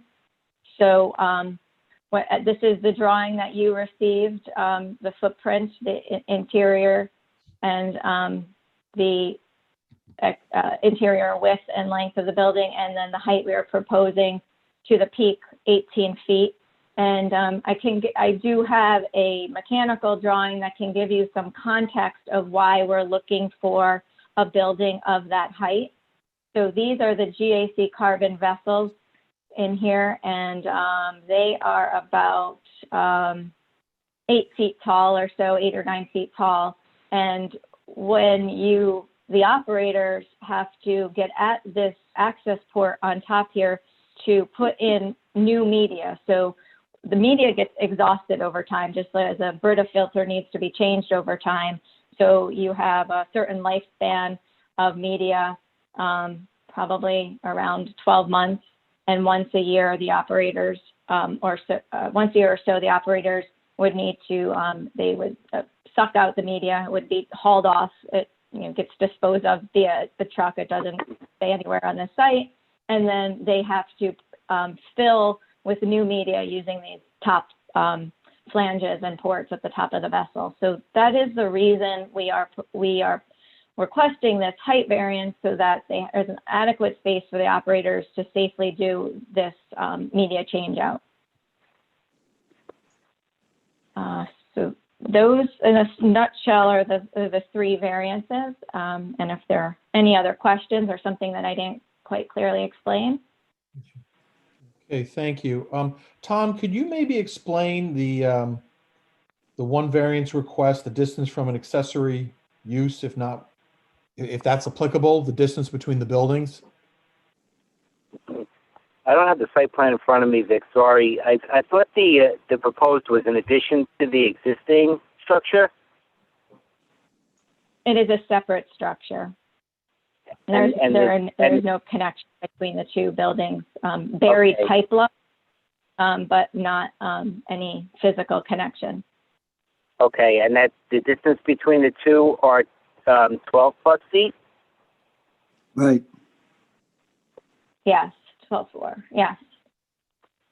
All right, so my interpretation of the zoning schedule in that instance would be that a variance would not be required for that. Okay. Okay.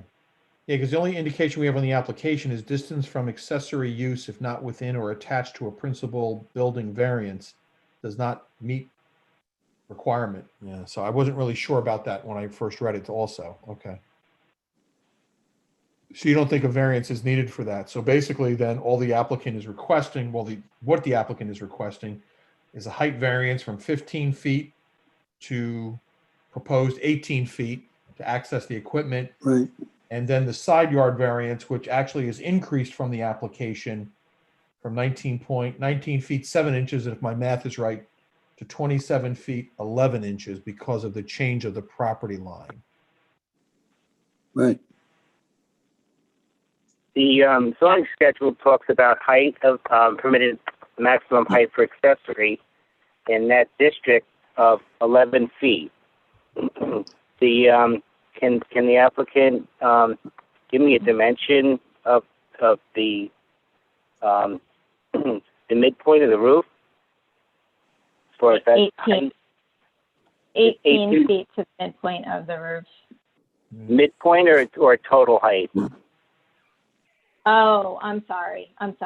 Total height. Oh, goodness. I don't know, Matt, if you're on your scale, I could try to scale this. I would say it's probably, if this is 14 feet, it's probably 16 feet maybe to that midpoint. It's kind of That's halfway an in estimate. between. Yeah, it's halfway in between probably. Yeah. Yeah, if you run from 14 to 18, yeah. Vic, Bart is making some comments. Oh, yeah, let me take a look here.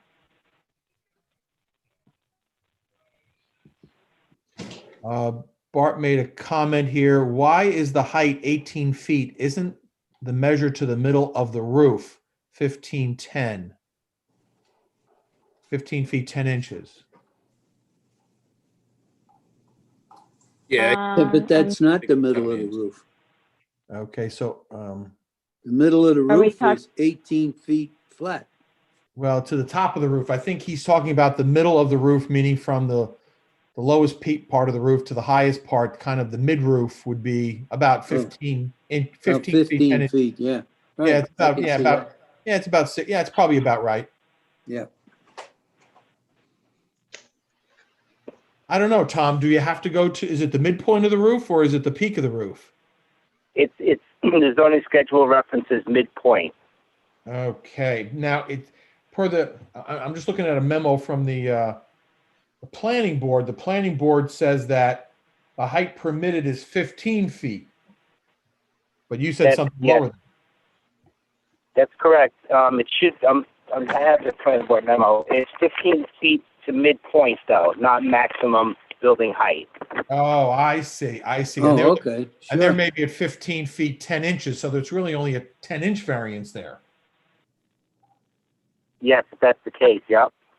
Oh, We interpreted it to, we had been submitting to the top of the roof, but I did just get a Matt Ross, who's on the meeting with me, who is the engineer that's been working more on the details. He said he's scaling it to 16 feet 2 inches to approximately the midpoint from just using scaling our drawing. So I don't have that dimension on here. Okay, so 16 feet 2 inches. So then it's a 1 foot 2 inch variance would be required. Right. Yes, and that calculation is done from an average grade at the perimeter of the building. Okay. So the grade is, okay, so the average grade, so that's true. I mean, I guess he might, well, I guess we would need to confirm, Matt, that that's from the grade and not from the slab, because the slab is probably 6 inches above grade. So it could be a little bit more than the 16.2 if he was just scaling from top of concrete in the building.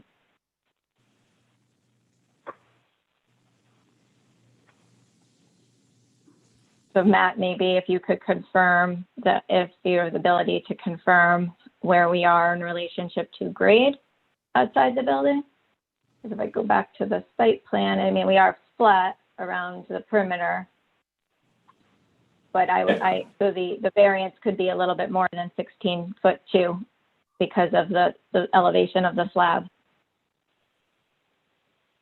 Hi, Kristen, if you can hear me, the proposed finished floor elevation is 277.25, which is approximately 3 inches higher than, I guess, perimeter grade around the building.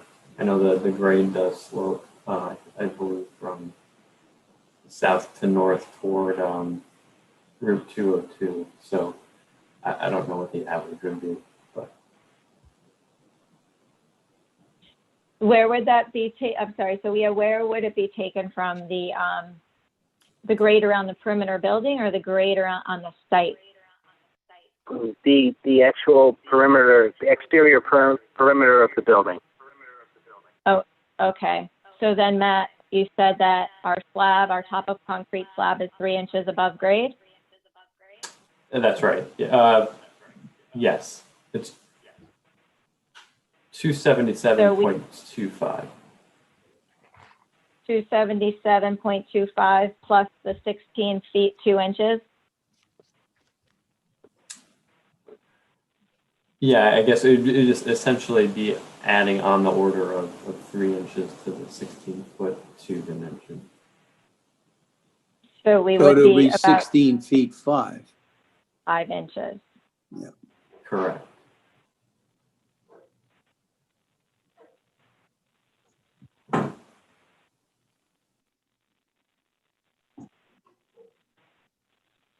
So our variance would be 1 foot and 5 inches. That's what it looks like.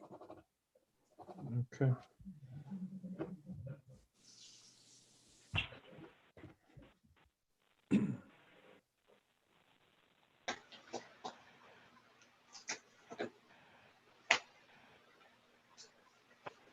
So it Sorry. seems- All right, so to summarize once again, it seems like we're down to a side yard variance or increased side yard variance of 27 feet 11 inches, and you're looking for a height variance of 1 foot 5 inches. And we're not concerned about the distance issues between the buildings. I did see, to kind of change topics a little bit, I did see that the plans call for the buildings to be painted to look consistent with one another. Yes. Okay, so from an aesthetic standpoint, I think that would be a good idea. Certainly. Agreed. Yep. Let me ask a question about that Crystal Drive. Is that a private road? It is a private road. Okay. Is that the access road to the Willows? Yes, it is. Okay.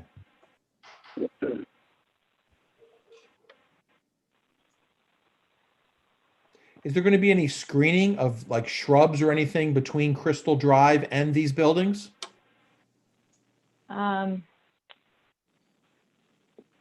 Perhaps it was not something that we've finalized there, but perhaps there would be some shrubs that we would plant on this west side of the building here. Yeah, right where you have your hand. Right. I mean, it most affects the residents of the Willows, so I guess they would really be the ones who would decide if they want to plant them in there or I not. would think so. They're the ones who would be most affected by, the aesthetics of looking at this when they drive in every day. Is that private road curbed at all? I only have this much. I do have the aerial if you, so Kind of that's hard to tell from the area. we're right here on here. Right. Mhm. Okay.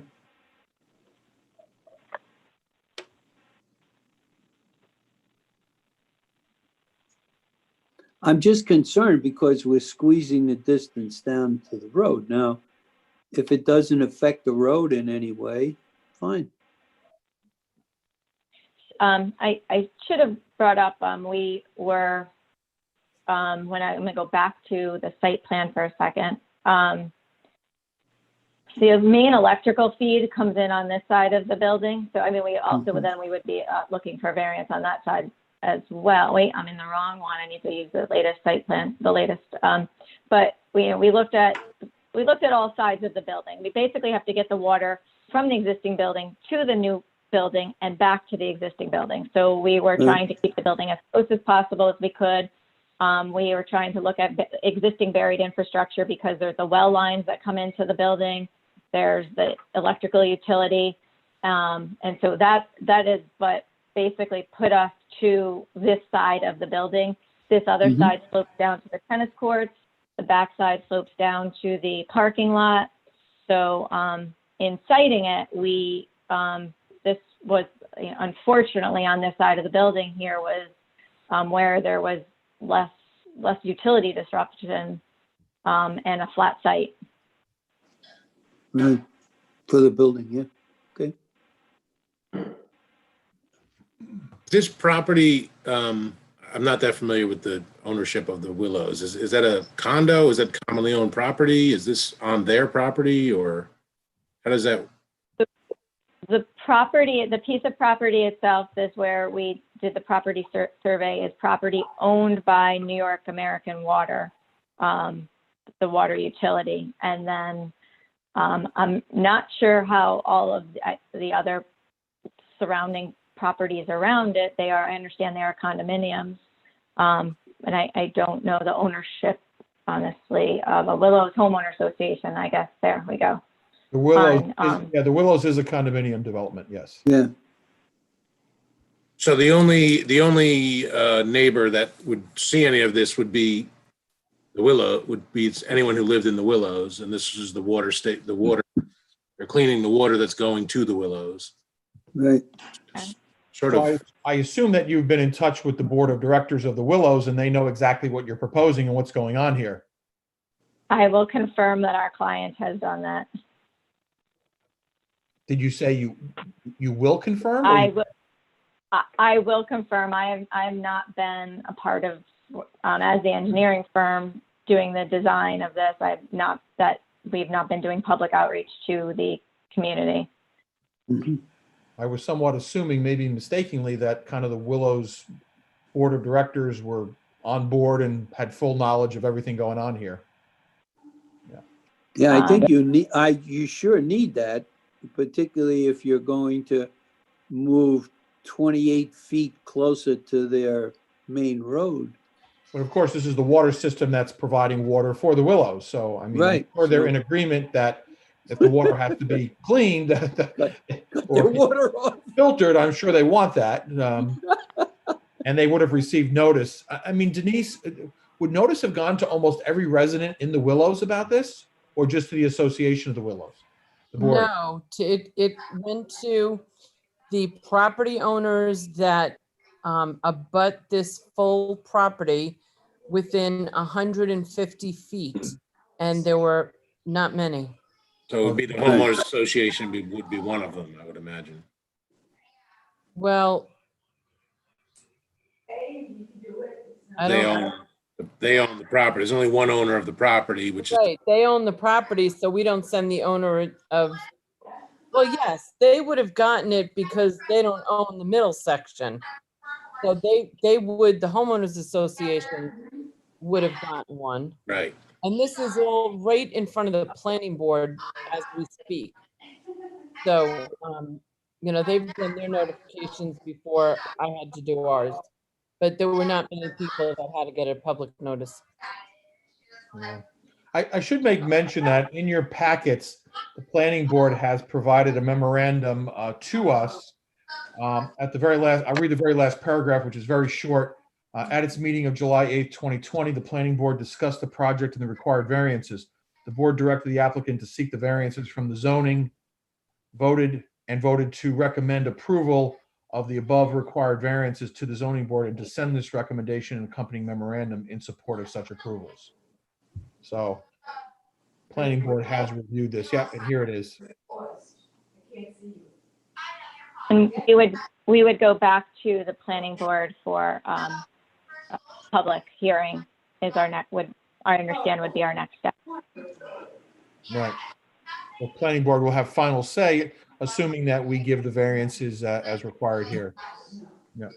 Well, except they're asking for a variance of 19.7 and we're going to give them a variance of 28.7.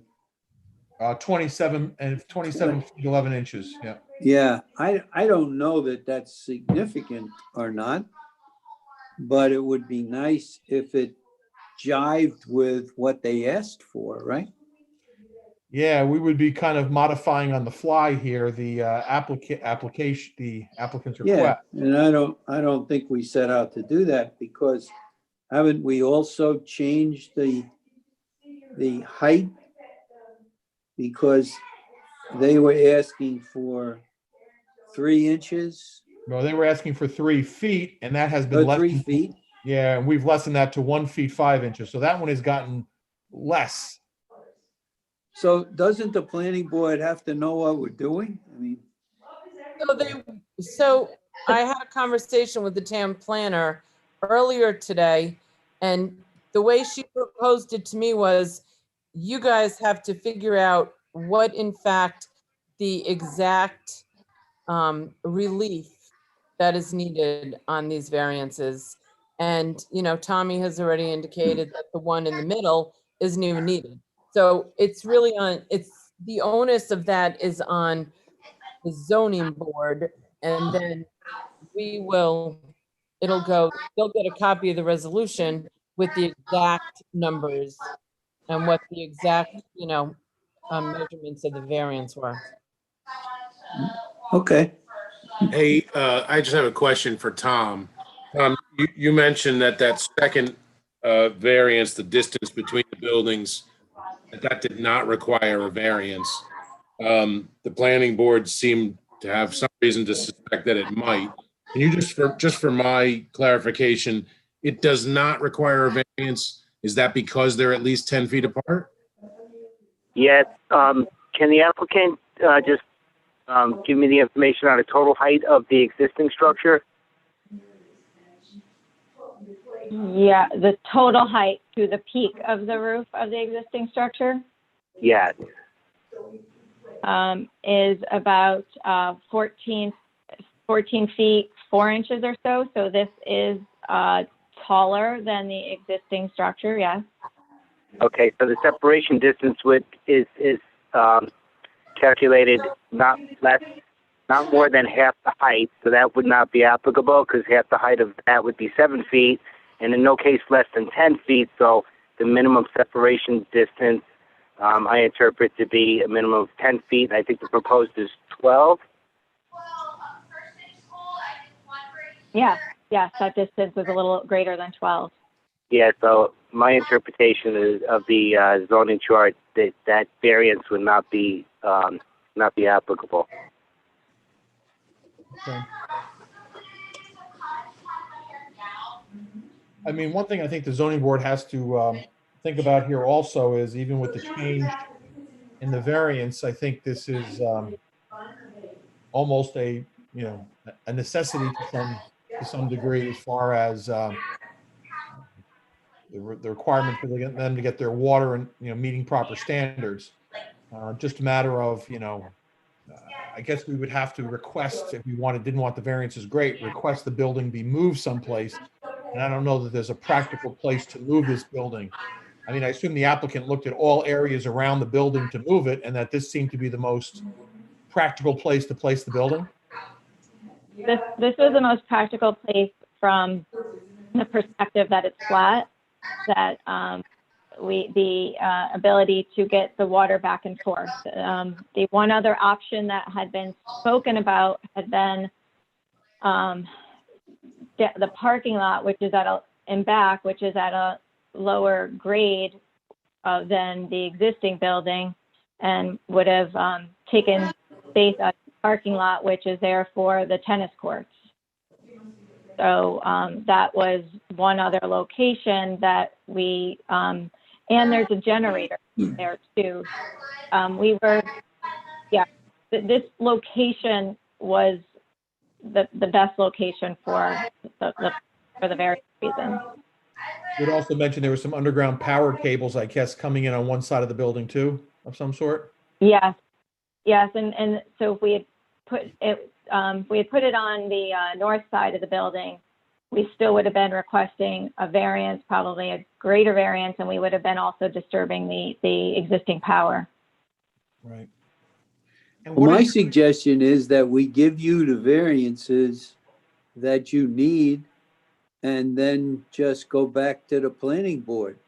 If they have some exception to what we've done, I guess they'd have to tell us or tell you or tell the water company that for some reason that doesn't work. So I suppose we'll give you the variances with the measurements that we have for those variances. And then you'll settle it with the planning board. Yeah, I would assume that the planning board would have requested or demanded another location of the building if they thought there was a much more suitable location. It wouldn't have been sent to us until they kind of had it situated where they thought it was best, and then the variances come into play. Right. Would they change their opinion because the side yard variance has gone up somewhat? I don't know. I don't either. Yeah. And the increase in the variance is because of not the location of the building has changed in relationship to the existing location and the road. It's changed in relationship to the fact that the property line was incorrect on the GIS, and it's 8 feet further south. Right. So the location of everything is as the planning board was presented to the planning board, but the property line was not in the location. Right. Yeah, that's a good point. Yeah. Yep. It's a good point. So is the tennis court and the parking lot for the tennis court are on the property of New York American Water Company? Yeah. I find that odd. It does seem a little odd. There's a lot of bad things here, but that's one of them. I guess the water company could say, hey, listen, we want to put that new building right in the middle of the tennis Right in the court. middle of your tennis court. Yeah, I guess they, all right. Just play around it. Yeah, all right. I mean, I assume there's got to be cooperation, between the water company and I would think so. the homeowners association here, obviously. And I'm sure they've been they have been notified. It's a public meeting before the planning board, so it's not like anything's being hidden here. No, and they issue public notices as they need to for the water quality. They are looking for additional well sources for new water supplies. So, I mean, this is the water that's there now. This is the water that is coming in. So it needs to be treated as soon as possible. But the utility is looking for other wells for further improvement of the water quality. So I wish them well. No pun intended. So my thought here is, I mean, I don't know what the timing of things is, but we've done some quick math here and we've come up with some numbers. I think it would be great if just the application kind of originally reflected what are now the exact numbers, and these are exact numbers that we've all kind of calculated on the fly.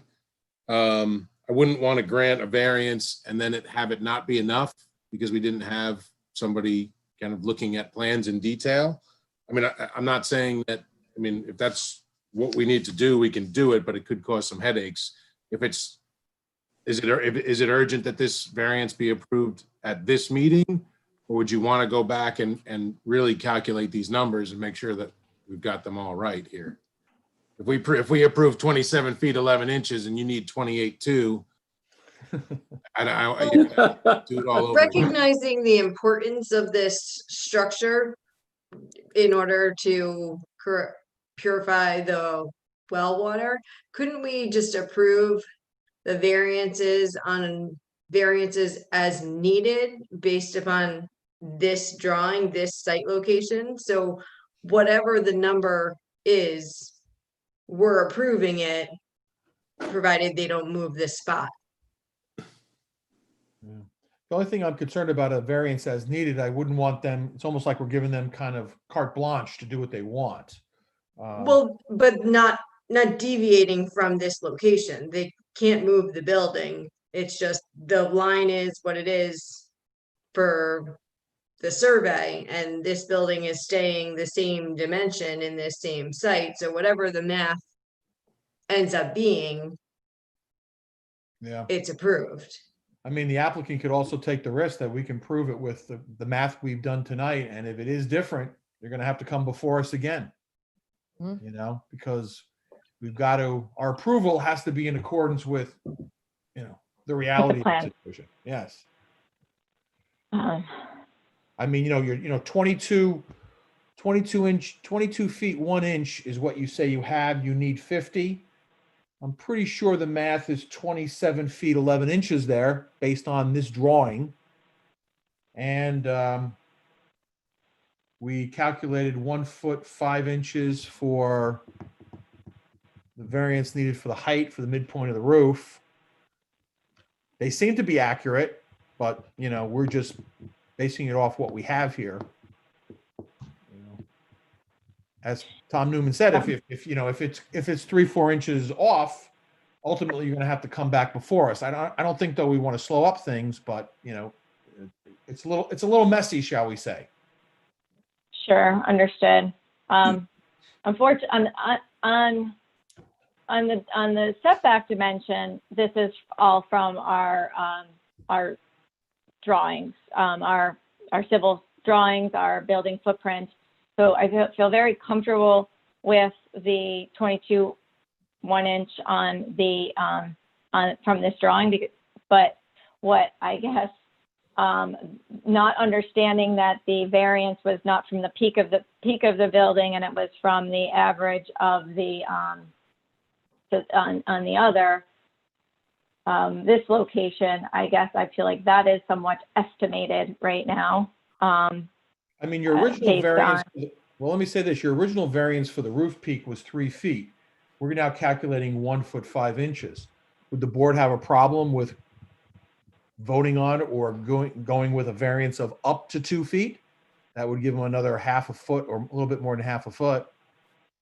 Still under what was originally requested, and does give them some leeway. I don't know why we couldn't do a variance up to a certain amount.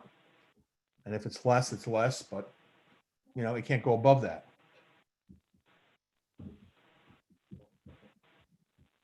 What do the other members think? Wow. I don't know. I'm worried about doing that too. Because I don't know that it makes a difference if it's 1 foot 5 inches or 2 feet or the 3 feet that the applicant had requested. You know, as long as we're, you know, the applicant isn't coming in with a, you know, a 30-foot high structure, I think that that's the main concern here, you know? Yeah, I wish that I knew that the Willows Homeowners Association was sort of on board and involved in this. It would just make everything it would make everything easier and more comfortable for me to give some of that flexibility and such. I have to assume that they are on board, but there's no indication that they are. So that what makes me a little bit uneasy. If we've got these neighbors with this interesting relationship where they seem to share land, one versus the other. And I don't know. Yeah, I mean, I think on one hand, we want to keep this moving because it's an important issue. You know, you want to get the water purification setup, engineering done here. But on the other hand, yeah, we have some deviations from the plans and, you know. I mean, I guess I do take some comfort in the fact that the planning board did vote to encourage us to approve this. Sort of, but Yes, their we numbers and our numbers don't jive. So let me ask some questions since we're in virtuality here on these Zoom meetings. If you went back to get them to get these numbers so they agree, so they would move the property line and get a new property line, and that would change your entire drawing here, obviously. And then you would get some new setbacks that more or less agreed with the numbers that we came up with tonight. And then you could come back to us through Denise and we could have a virtual meeting and approve those. So I don't think, we might not be holding anything up if you're about to get a new drawing with the correct property line on it. Well, any decision by the board would have to be at one of our regularly scheduled notice meetings. Correct. And Oh, it would? Bart just made a comment. Oh. From Bart here to everyone, we can grant a variance of 2 feet for the height so long as they do not exceed the 2 feet, they are within the variance. I would not state up to, and I believe the variance needs to be for an actual distance. Yeah, that's what we're talking about. Yeah, so we don't have to use the phraseology up to, we could just approve it for 2 feet. And as long as they're 2 feet or under, I think that's what Bart is saying, that, you know. But you don't think we could call a special meeting just to do this one thing? Doesn't it have to be a public? Yeah, the meetings all have to be in public. The only time we can do special meetings that are not noticed is if we're seeking, if we're seeking legal counsel on a matter.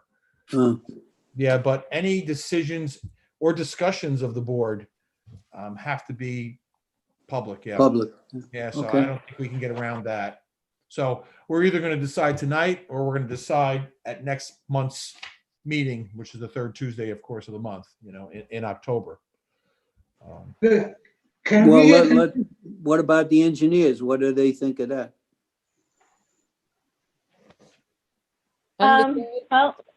Technically, the deadline for that meeting has come and gone.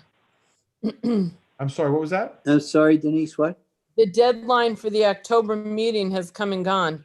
So we couldn't get them back on I see. until November. Uh-oh. What is the timeline for this project? So I thank you for asking. We are, so with a ZBA approval, we would be going to the public hearing. We are submitting to Westchester County Department of Health. All plans and specs need to be approved by them. So the plan is to submit those plans the first week of October to Westchester County Department of Health. The water utility has been in communication with the Department of Health, but has pre-purchased this equipment. So there's been taking a risk that they need to get this treatment in. They need to do this. They pre-purchased the equipment without all of these approvals in an attempt to fast track the project to be able to get the treatment in as soon as possible. In a linear world, we would have done the survey. We would have not submitted to the planning board without the survey. But we are working our hardest to fast track this to get that treatment in as soon as possible because the water quality is not meeting regulations. And this is all recent emerging contaminants have been the New York State just released the regs recently. So this is all something that has happened rather quickly. So Well, that has been, Kristen, our own experience with the Westchester Health Department is they move very, very slowly. So we have been in communication with them as well. We submitted them. And I know they don't approve things until you submit the final approval. I've had many experiences with Westchester County Health as well. But we've been in communication with them all along. We have submitted the shop drawing submittal for the AdEdge equipment, saying this is what we're buying. We're going to submit you a final set with that equipment in there.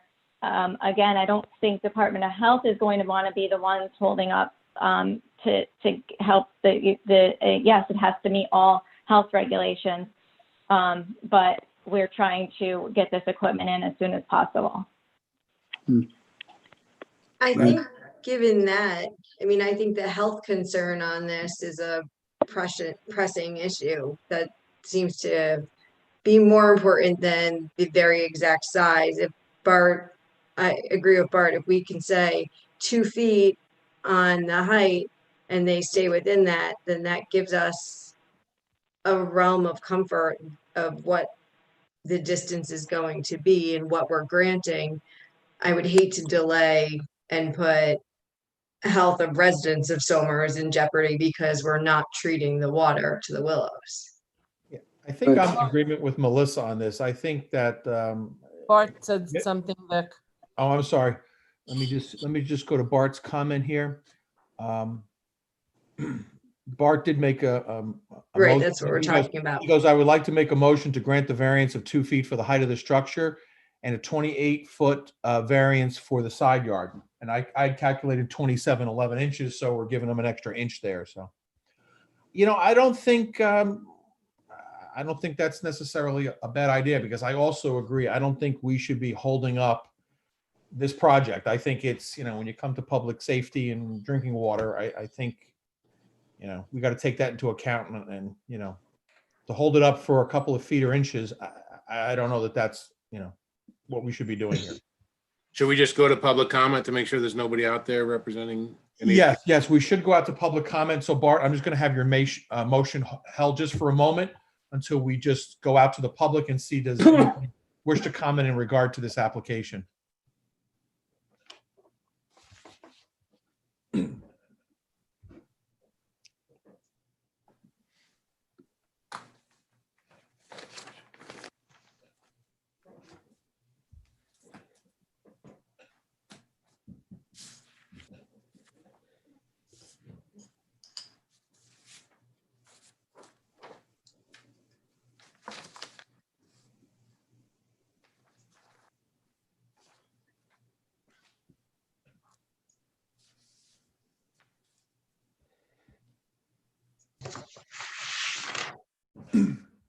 Anybody attempting to contact us, Denise? No.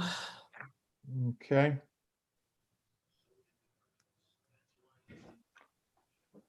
Just give it another minute here. We're just looking over here on YouTube. I don't see anyone on YouTube. Yep, nobody's trying to get in the Zoom either. Okay, no YouTube, no Zoom. Okay.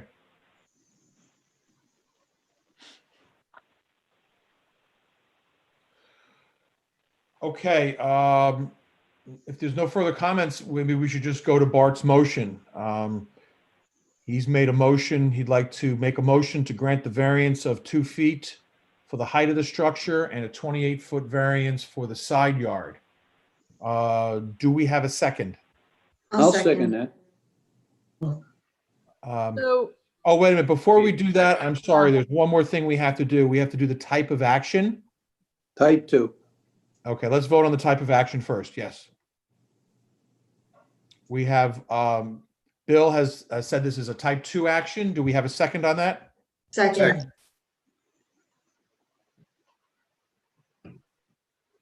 Mr. Carpenetto, Aye. Ms. DiPolito, Aye. Mr. Harden, Aye. Mr. Lansky, and Mr. Newman, Aye. and Chairman Canestra. Aye.